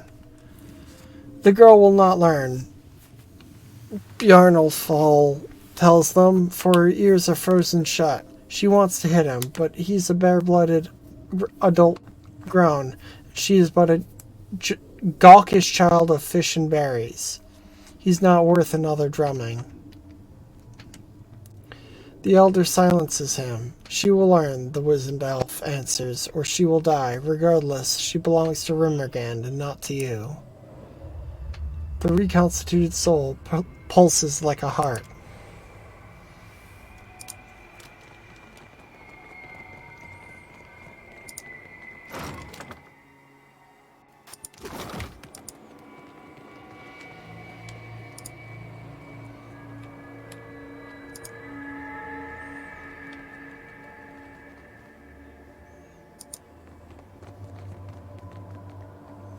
Okay. A beam of clear, radiant light cuts through the murky expanse of the beyond. The air around it is notably warmer than the rest of the realm. Look into the light. The source of the illumination is too distant, and the effort of looking hurts your eyes. You suspect the light is something more than it seems. It could be true of many things in this realm. Step away. I guess.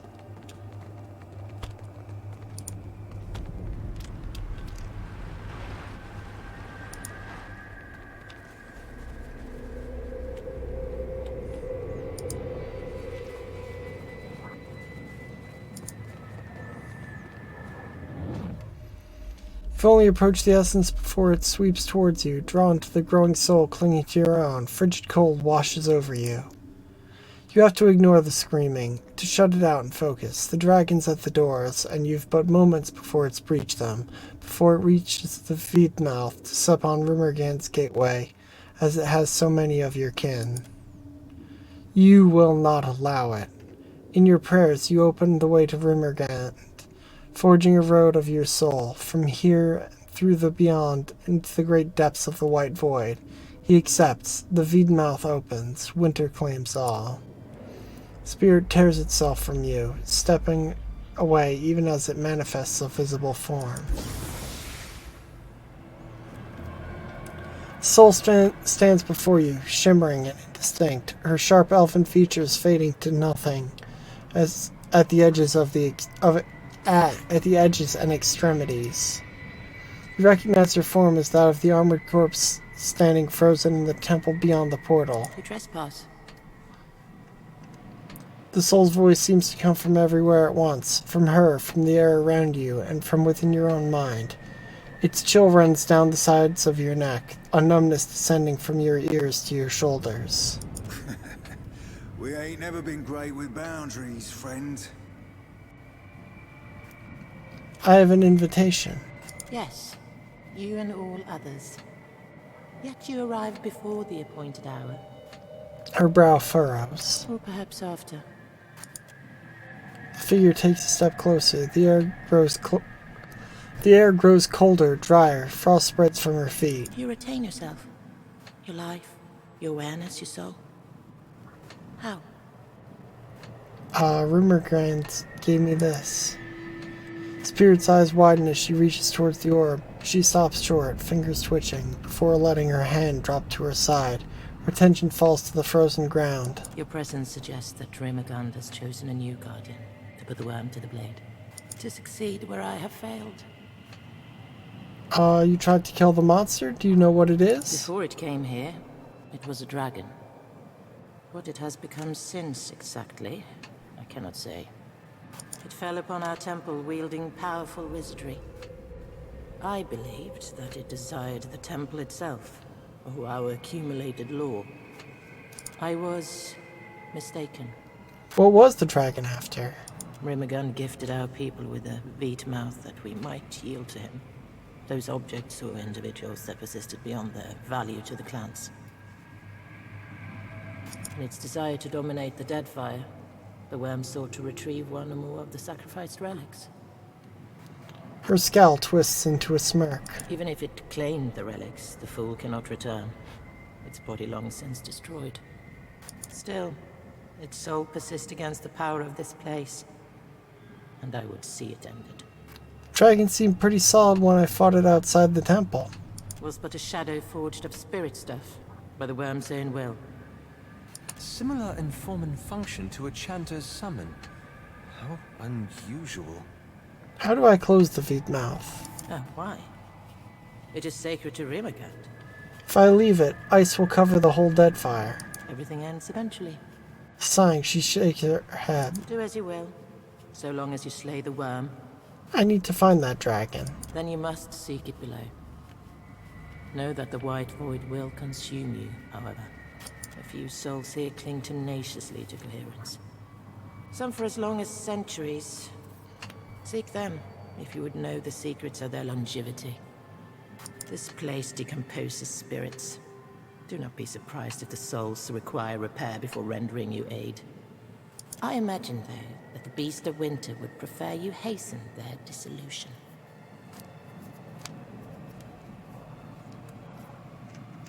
I'll help if I can. Rin Hader bows her head to you. In its desperate thrashing, the worm has scattered this ruined realm. You may find your way stymied as you proceed. Do not fear to forge the path you seek.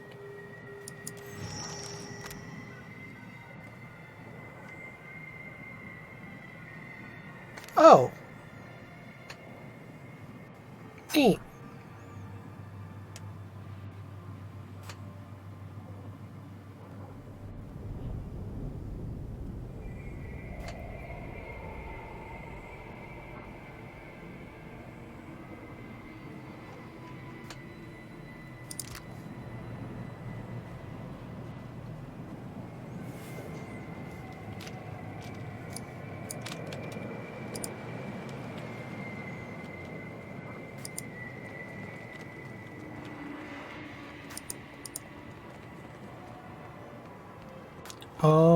The bridge ablaze.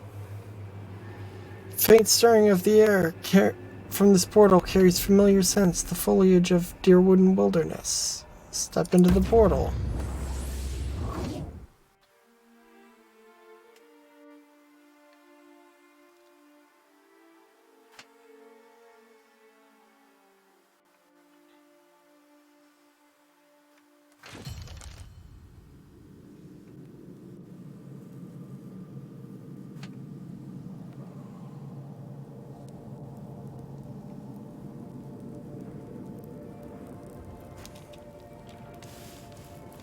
I think that soldier's raid Saren. That one, too. Under the helmet, the soldier wears an accomplished grin frozen in death. A beam of clear, radiant light cuts through the murky expanse of the beyond. The air around is notably warmer than the rest of the realm. Look into the light. The source of illumination is too distant, and the effort of looking hurts your eyes. Suspect the light is something more than it seems, but could be true of many things in this realm. Step away.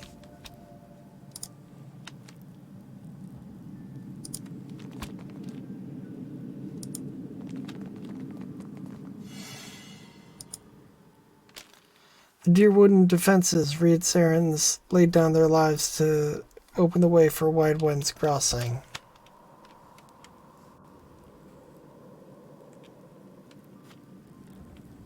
Here's the trap. It's not not my time yet. I detected that trap. Why did it not show up?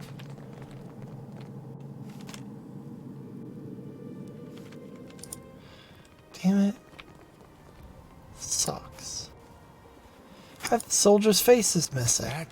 No, it can't be. Can it? Evandur Bridge. This is where the Saints' War ended. Godhammer went off, blasted this place to pieces. And everyone in it. Say, how reliable are these memories anyway? Is this how it actually looked, or just what someone remembers of it? I'm not sure. Huh. Well, it sure looks convincing enough. Thought this bridge was supposed to be older, though.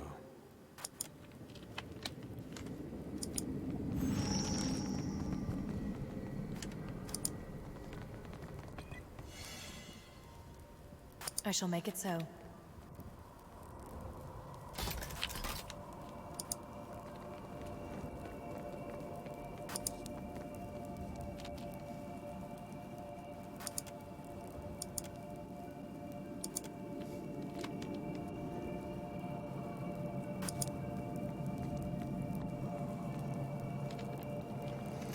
The figure at the head of the Raid Saren army seems at odds with his surroundings, more like he's delivering a sermon than leading a bloodthirsty vanguard. His body overflows with soul essence, more than any mortal could hope to contain. Lord alive, that's Saint Widewind himself.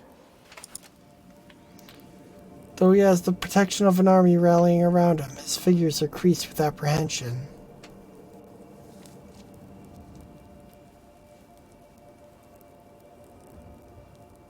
You okay, dear? That's not something you see every day. Not even on your worst day. I suppose for the dozen, this was their worst day. And I always figured the stories were exaggerations. Head alight and all that. People always make things sound worse than they were, but... and this looks about bad enough. You haven't spotted a priest by the name of Durrance, have you? He offers no reply. I'm sure he would have heard about it if Durrance were actually here at the time. No, building the bomb and gloating about it from a safe distance? Yeah, that's more like him. Reach out to his soul. The response is immediate. A dim echo of soul essence clinging to Widewind lurches towards you like a drowning man taking his first lungful of air. Where am I? And who are you? Conflicting emotions radiate from his soul, like a mind waking from a deep and restless sleep. You're on Evandur Bridge, right before the Godhammer bomb went off. The what hammer? Beneath his confusion, you detect a spark of recognition, but it's very faint. He knows this word, but he may not remember that he knows it. Oh no, I feel something.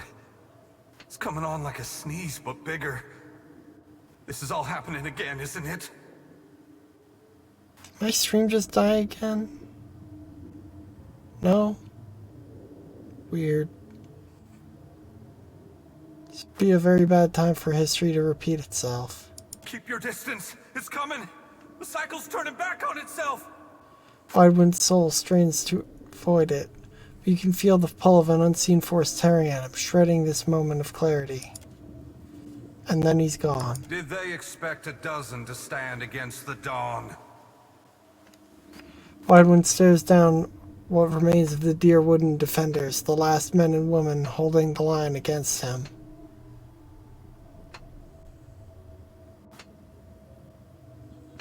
Aethys? He offers no reply. What speaks is neither Widewind nor Aethys, but a result of their violent collision. Resist and the light will extinguish you. Surrender and be redeemed by the coming of the day. You feel Widewind summoning his will to attack. He knows how this will end, not because he has reenacted it countless times before, but because it could end no other way. Before he can launch his attack, a tremor runs through the bridge. He rises from the stone and bellows into an inferno.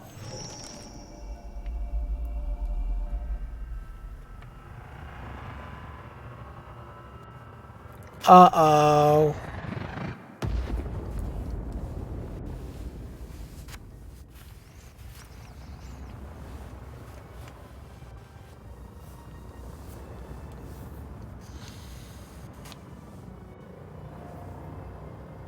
The bridge ablaze, the moment after.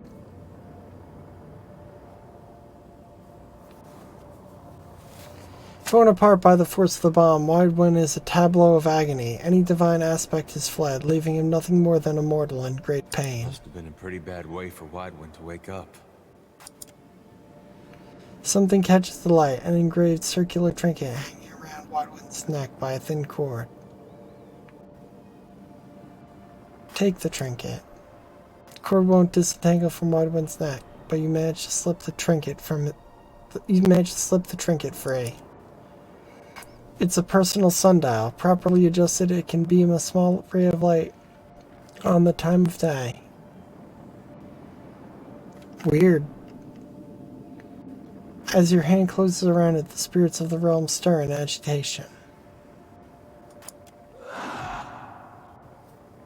Roused by your interference, the spirits converge on your position in wordless fury.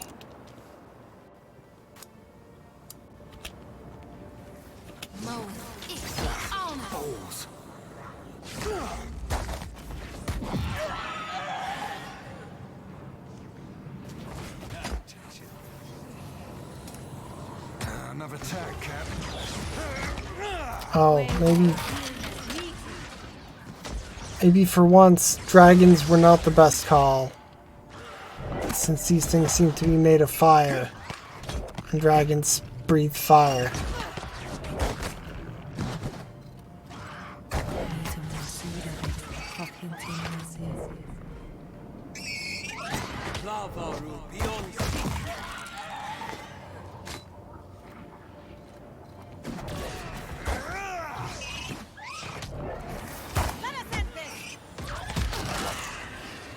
They don't seem to be healing it. Something orange shines from the obscurity of the beyond. It isn't a fire or a star, but light itself, seemingly disconnected from any source. You know this isn't your first time seeing it. No sooner does it roll its attention towards you than you feel the heat of a familiar piercing gaze. Aethys. What are you doing here? Grieving. That man, Widewind, he had a life that I invaded, delivered to death, and consigned to this culvert. I left him to stand and accept punishment in my stead. I am the piece of the dawn stars that lingered, delayed by grief.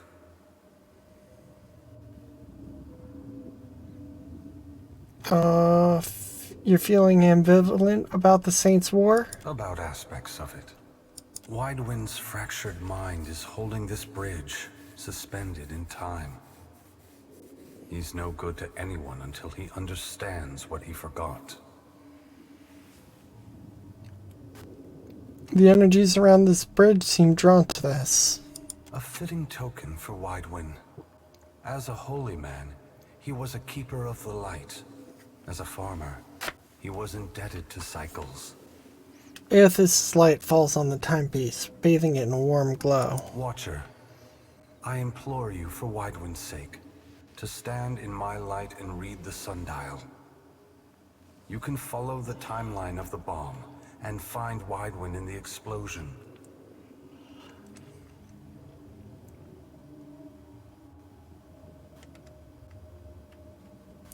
I can use this to manipulate time? How far can I go? There are limitations. You can perceive nothing beyond what the souls of this place experienced themselves. That is the burden of memory.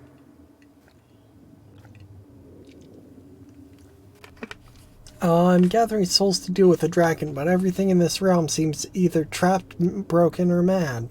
You can count Widewind among the broken and trapped. Madness is not created here. Everything you see is a product of what Kith bring with them when they die. Twisted, as if in a dream.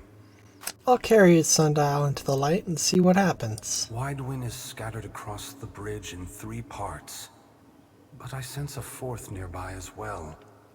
A piece that detonated with the bomb. Find him in the Godhammer. Make him whole again.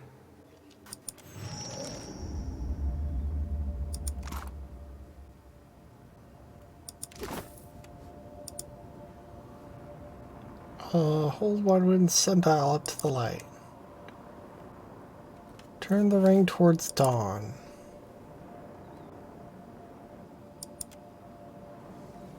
Ground trembles.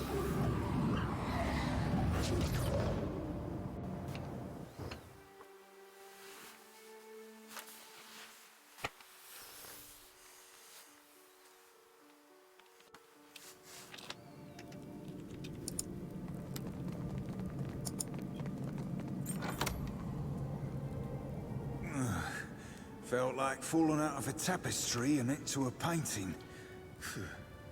I've seen this moment in my dreams.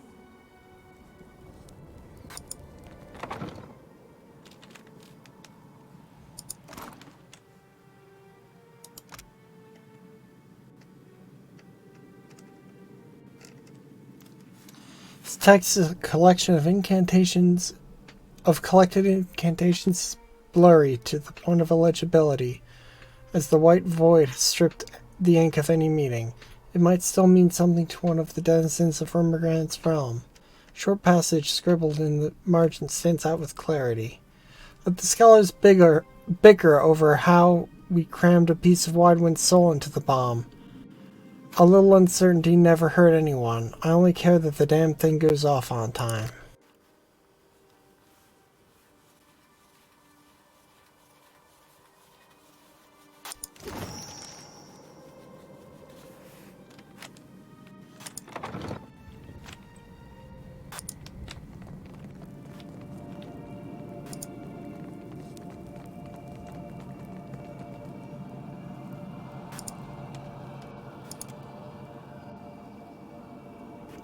Turn the ring towards dusk.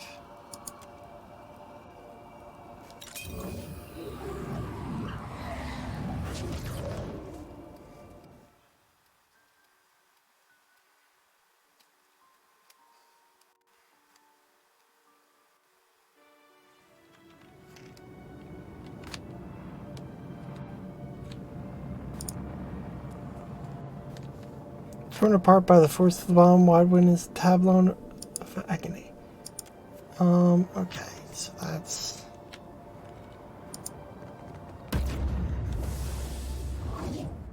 Where does that take me?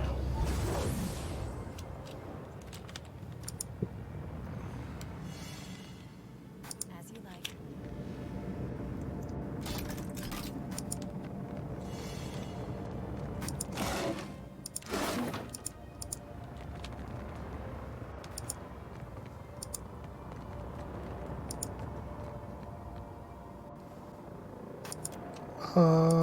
Bring it towards dawn. And hey, why does my stream keep, like, crashing?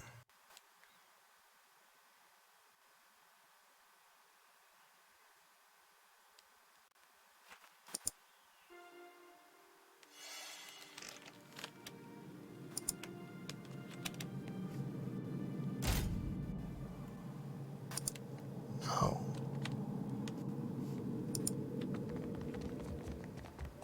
Priest.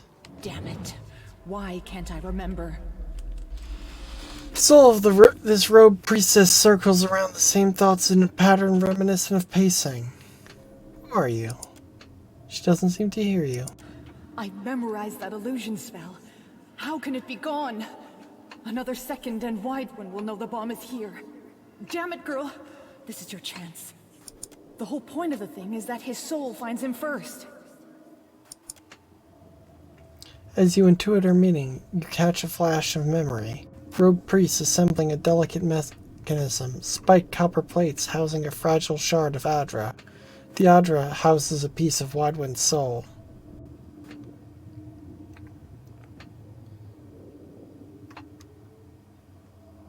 Give her the memory of Magranite incantations. I think this is what you're looking for.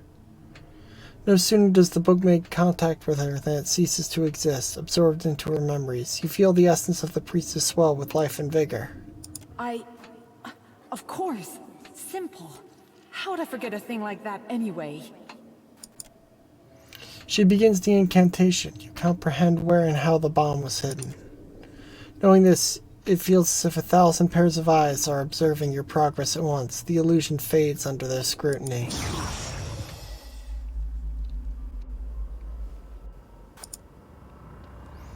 The heat of Magran's fire singes your face as you draw closer to the Godhammer bomb, which feels poised to go off at any instant. Under layers of copper plating, enchantments, and volatile materials, you sense a fragment of Wydwin's soul. It reaches out to you in blind confusion. Parchment-thin shard of Audra is positioned inside a spiked copper trap. When a current of essence conducts through the Audra, the trap will snap shut and complete a circuit.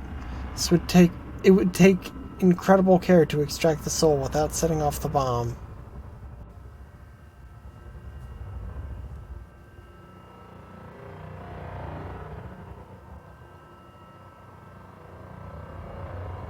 Step away. Quick save. Force the soul out and detonate the bomb! Extend your will into the mechanism, probing until you find the fragment of Wydwin's soul. You give it a forceful tug. The bomb responds at once, its moving parts coming together and radiating oppressive heat that pushes you away until your world is bathed in flame.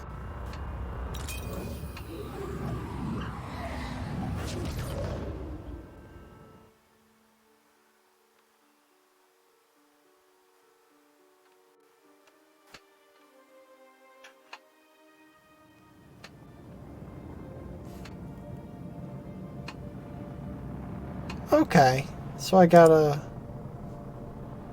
wound from that. Step away. Splintered fragment of Wydwin's soul clings to the spot, endlessly recalling some piece of memory consumed by guilt and shame. Read the soul. You dangle your legs over the edge of the dock. In the gloom of pre-dawn, the lake resembled a mirror of polished obsidian. Your father approached a pair of fishing rods. Back then he stood as tall as a mountain. He expected you to be ready in the boat by now. What had you so distracted? Father, would the morning still come if Aethys wasn't there to draw it over the horizon?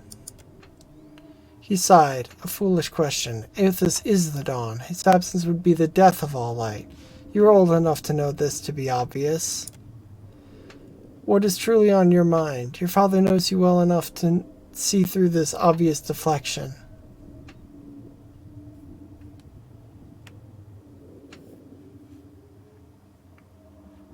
We till the soil and we plant the seeds, but give thanks to only Aethys for the harvest. Before you could finish the thought, the fishing rods clattered to the ground and your father struck you hard enough that you pitched forward into the lake, your mouth open with a cry that was quickly stifled by the cold water. He bellowed that the gods deserved gratitude, not an ignorant child's faithless doubt. You should thank Aethys for the harvest and the dawn. Pride will only make you complacent. You were never a strong swimmer. By the time you desperately clawed your way back to the surface, your father had rowed out to the middle of the lake to be alone. You knew better than to call out to him and interrupt his fishing. You sat on the shore and awaited his return. When the dawn crested the horizon, you didn't give thanks for the warmth it brought. You wanted to remember the cold. What did you see in there anyway? A look of genuine curiosity comes over Adir's face as he levels his gaze to meet yours. Wydwin and his father had some turbulent disagreements over faith. Strange thing to think of right before you get blown to pieces, don't you think? Not really.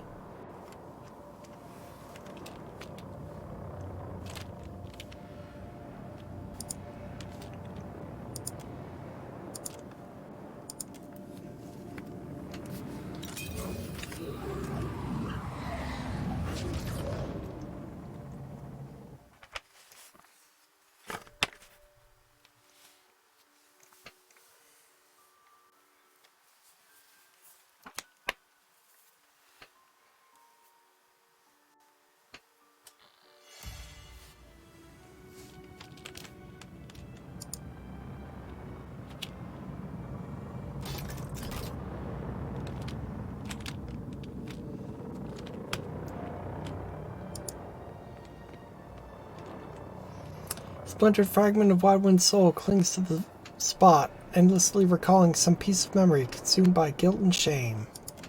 Read the soul. Father reached up from the sickbed and clutched at your wrist, his fingers gnarled and skeletal. You'd seen enough of this condition spreading through the colony to know he wouldn't last long. It was a miracle he hung on this long. His breathing was labored, his voice ragged, but his gaze was alert and full of questions that only you could answer.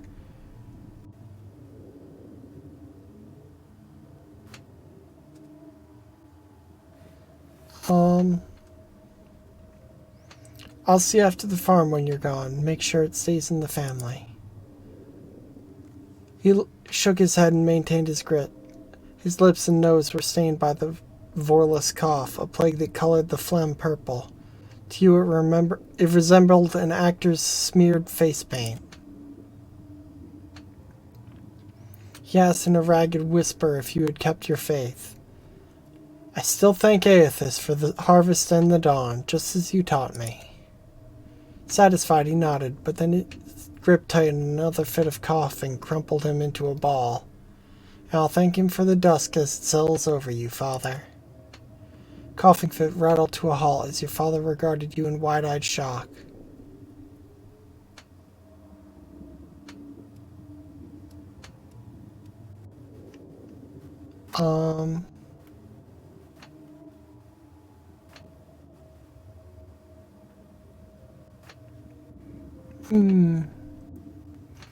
I needed a father, not a priest. You were neither to me. Farewell. He moved away from the sickbed that was soon to be a deathbed, closing the door quietly behind you. Then you stepped out on the porch to savor the last rays of the day.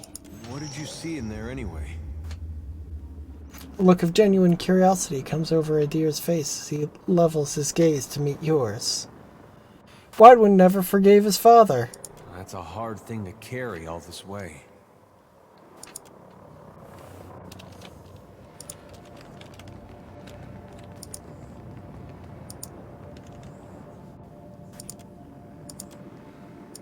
Turn it towards dawn.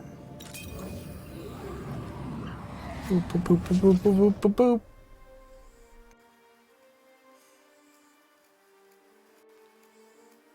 This is an interesting section.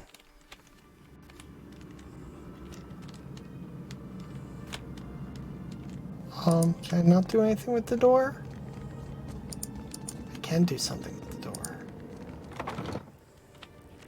Oh. Uh-huh. Clever.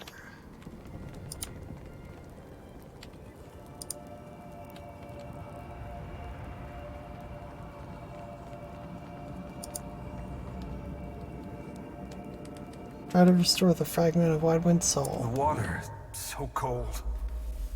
This day I believe Father wanted me to drown. If my faith was untrue, then I wasn't worthy to be his son.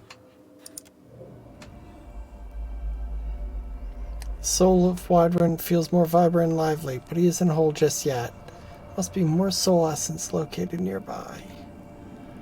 Get us out of here if I can, Widewind. Saint to even consider it. Whatever happened here scattered me in body and mind. I can't leave while I'm shattered. Gather enough of the pieces and maybe I'll be strong enough to be some help. Fucking maybe.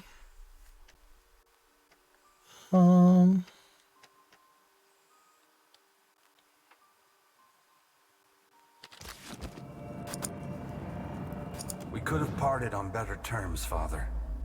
But your son has too much of you in him. See, Father? I can be as vindictive as you. Must be more essence nearby. Yeah.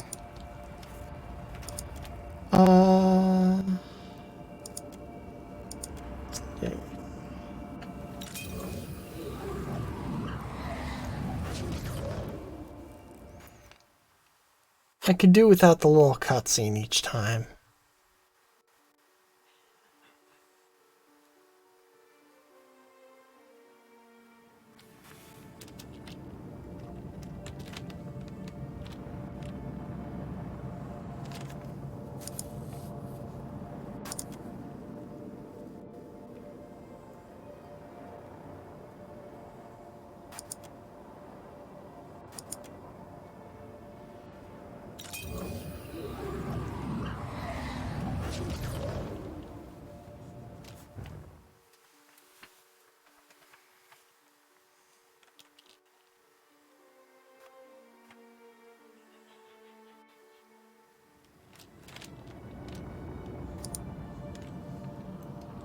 explosion of the Godhammer bomb has ripped Widewind's body in half. It happened so quickly that his face is yet to lose the crease of concern he wore a moment ago. His broken state is beyond any help. Trying to restore. It's unresponsive.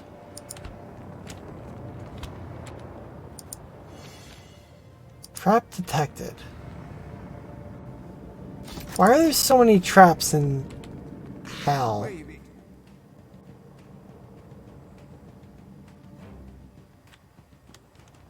In combat with? Stick this, Cap.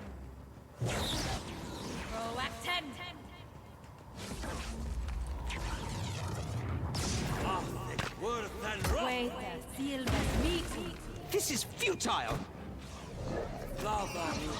Nightcap.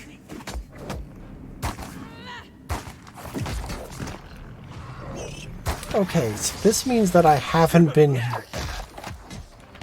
Which means that there's probably a thing.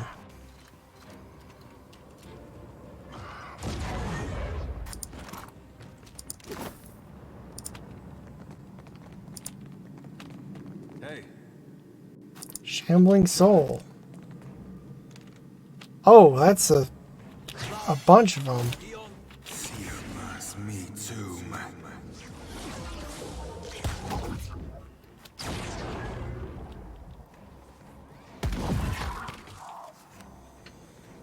It exploded.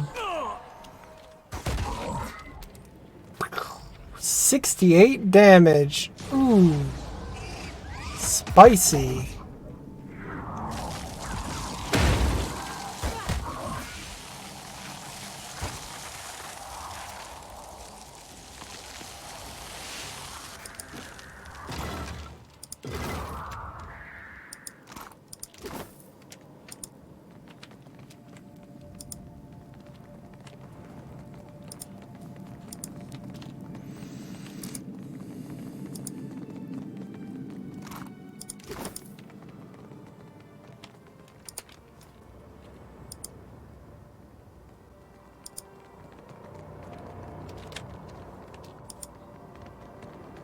Is there nothing here?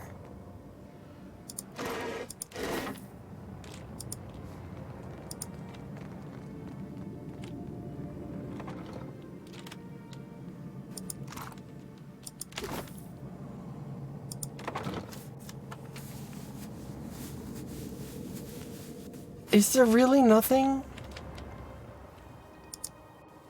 in this zone?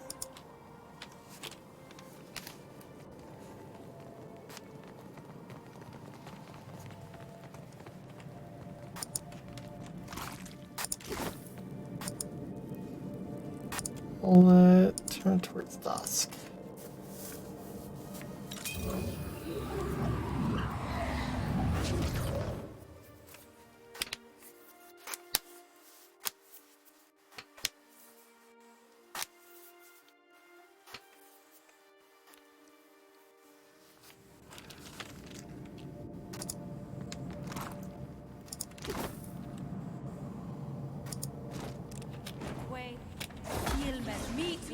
Not even close.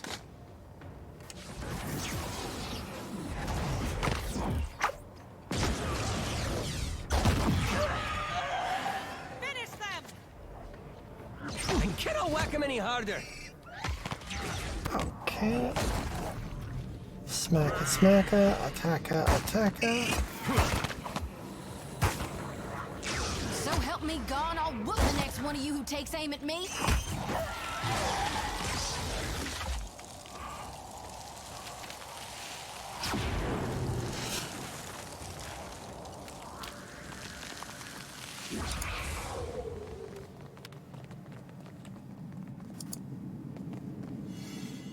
Trap detected.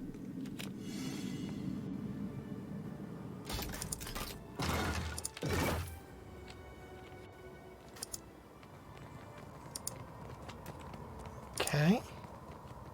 Wandering soul. Fragmented from Widewind in the blast. Splintered soul essence feverishly clings to a moment of life now forgotten. You drew the sickle across a thin patch of Vorlas. The harvest would be a poor one, but at least a shared burden that no one in Riad Saris suffered alone.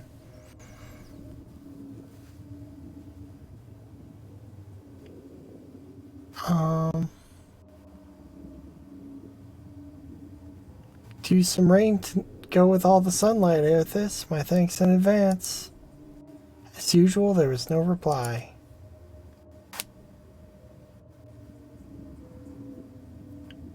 You drew the sundial out from under your shirt, but the light had waned too much to judge the hour. Widwen. You flinched as a chiming bell echoed from some distant source. A sensation of warmth spread across your back. Who's there? The daylight blossomed to life, exploding into many colors that filled the sky. You turned to face it, shielding your eyes, until you realized it didn't hurt to look into this brilliance. A glowing figure loomed before you. Do you still thank me for the dawn and the harvest, Widwen? You dropped to your knees. You felt laid bare before the light of Aethys. Every spoken word and hate, every punch you threw first, every time you turned your back to the dawn, they were all his to judge. I won't plead for mercy. Do what you came to do. Tilted your head down to present your neck, a motion that you'd seen repeated too many times in the town square. The luminescent figure flickered in a way that reminded you once of a guttering candle and a chuckle. Do you think I'm here to admonish you and cast you into the lake? No, I would draw you back to the warmth of a higher calling. He knew. Suddenly, you felt like that child again, vulnerable and alone before a looming, all-powerful presence. Fear not, for you are chosen above all others. You will be the light to bring about the rebirth of an empire.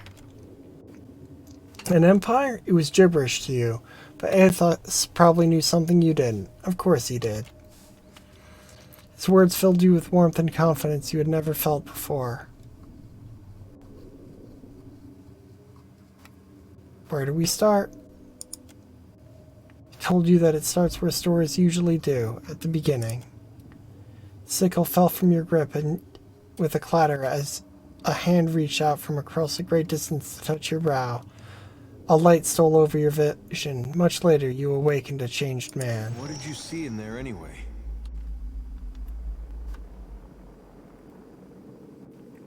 A look of genuine curiosity comes over Adir's face as he levels his gaze to meet yours. Widwen chose this fate for himself. He and Aethys shared a bond. I suppose that's better than Aethys forcing it on him. I always wondered about that. A lot of folks did.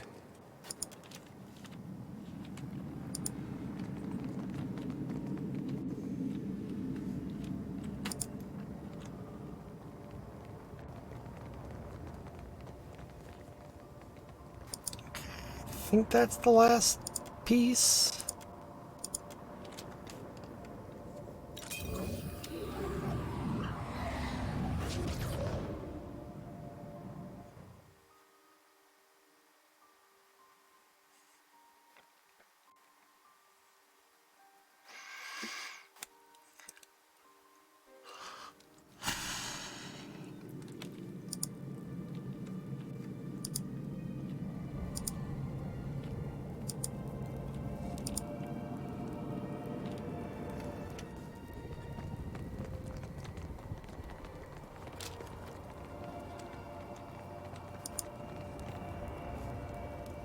I was more than a vassal.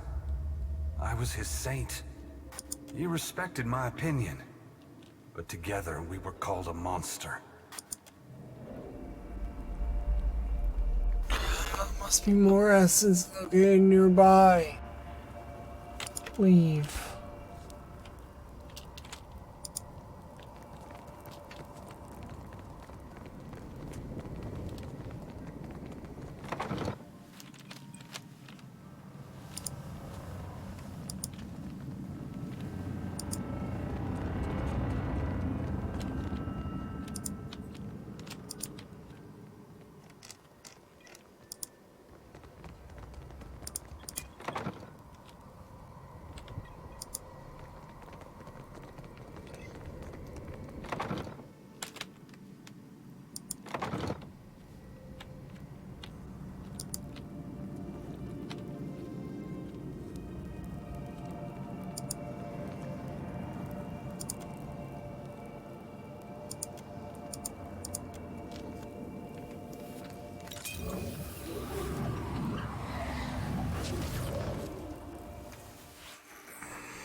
Where is the last bit of him?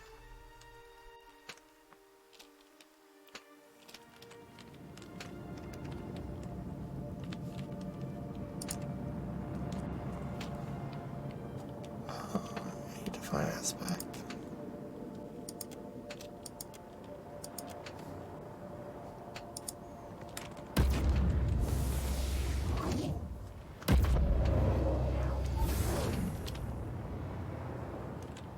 What? What? Read the soul. Dawn rose over the mountain pass where you camped your forces. The first rays warmed the tents and roused your armed congregation from slumber. Evon Doer Bridge was a speck on the horizon. Scouts say a dozen soldiers hold the crossing. What do they think they can accomplish? You spat it in the wind and consider your options. No one said this would be easy, but you started to wonder if the world even wanted a saint. The Deerwood certainly didn't. They must have something to believe in, something that could turn the tides against us. You were only thinking aloud, but without warning, it became one of the rare moments when a familiar voice interceded on your thoughts. It's possible. Our adversaries do not lack for motivation.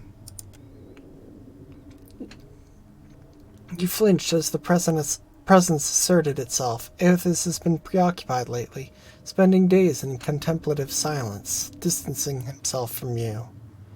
What do you think, old friend? Could this be the end of our long march?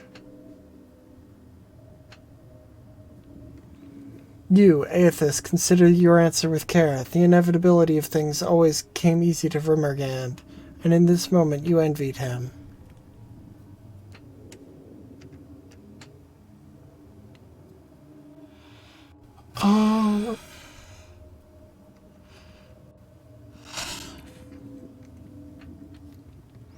All things are reaped in their course, Widewind. Widewind nodded, absorbed in your words. Why try and stop us, though? Don't they see the light as we do? Don't my stream crash again?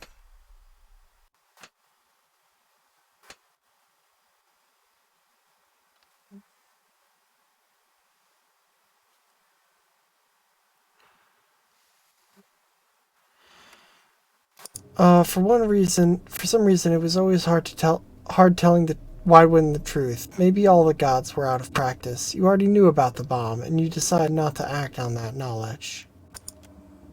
But Widewind deserved an answer, even if it wasn't the entire truth.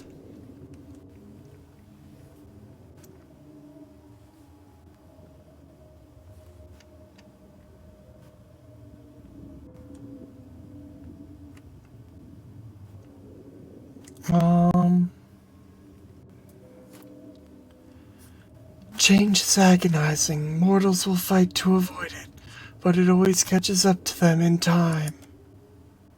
Widewind looked out on the bridge and wondered if he was ready to face the dusk. His thoughts were a placid lake. Then his mind spoke up again, this time taking you by surprise.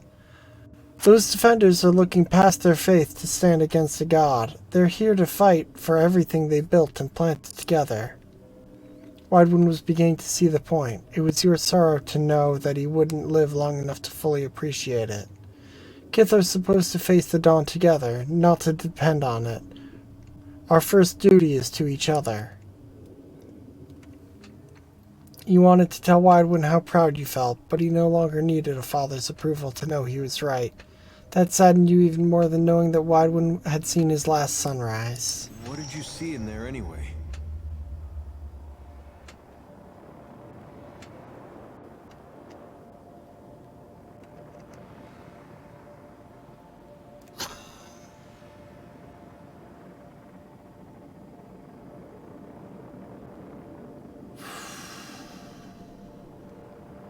Aethys knew about the Godhammer, but he and Widewind crossed the bridge anyway. What? Why would he do that? Did he think it wouldn't hurt him? Did he want it to end there?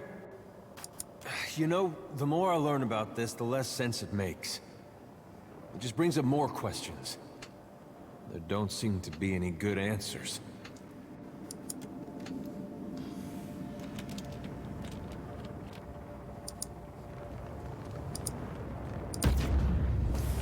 Wow.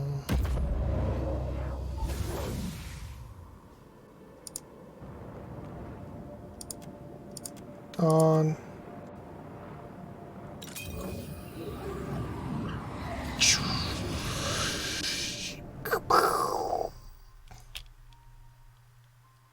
I guess unkapow.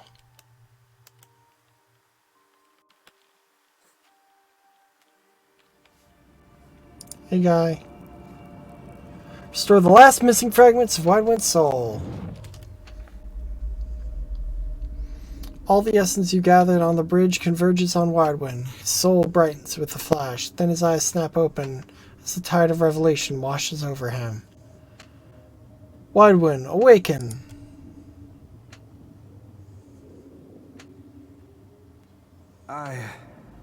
Thank you, friend. I'm struggling to understand it all, but my thoughts are clearer now. Widewind wobbles on his feet. His expression of bewilderment shapes into a broad grin as he recovers his bearings. I think I accept why this needed to happen, but it is only human to feel conflicted. I'm guessing the cycle is broken now? Unless you feel like taking it for another go-around, I can wait. He smiles lopsidedly. There is a lesson, a purpose to the Godhammer that I failed to grasp. Widewind looks out over the bridge, paying particular attention to the men and women rallying against each other. Eothas wanted the people of the world to stand tall, without gods propping them up. The Godhammer didn't just tear Eothas from my body. It drove a wedge between gods and kith across Eora. And isn't that just a version of what he always wanted?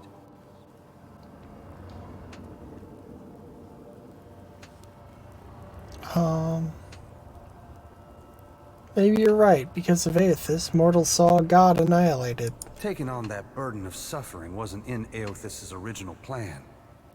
But it served him well enough that he was content to keep his distance for a few quiet years. Widewind shrugs. The matter seems to weigh on him less than before. Now that I'm free, I can feel oblivion tugging at me harder than before. We won't have time to savor the victory, friend.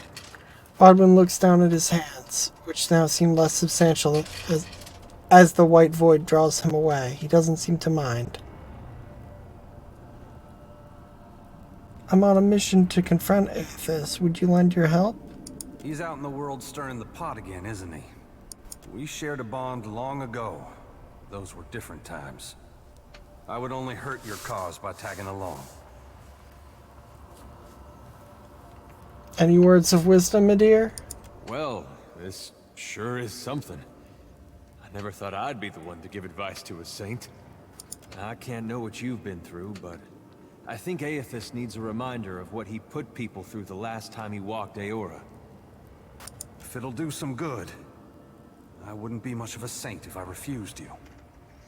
Widewind takes an uneasy step closer before joining the throng of souls in your wake. Yeah, folks back home sure aren't gonna believe this.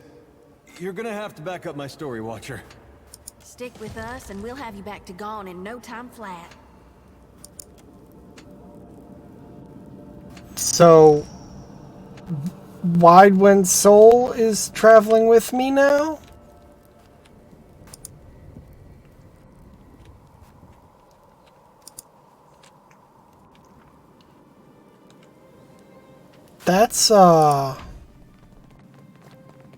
That's sure something. You need to stick this, Cap.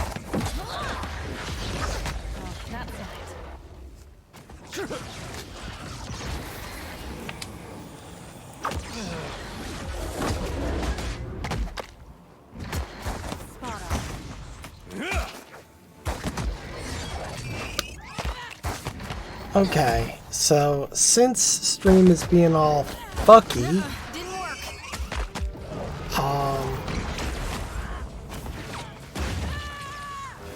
I'm gonna get back to the hub of this zone, which I had hoped that I would be able to finish today, but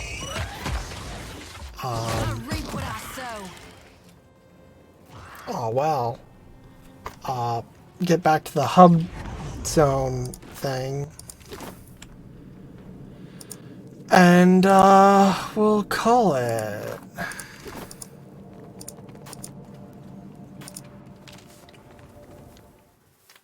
Because I don't really like the fact that stream seems to be cutting out every 15 minutes or so. That's kind of garbo shit. And I can't imagine it makes for a pleasant viewing experience. So thank you for watching, y'all. I love you very much. I'll see you next time. Remember, Black Lives Matter, defund the police. Bye-bye!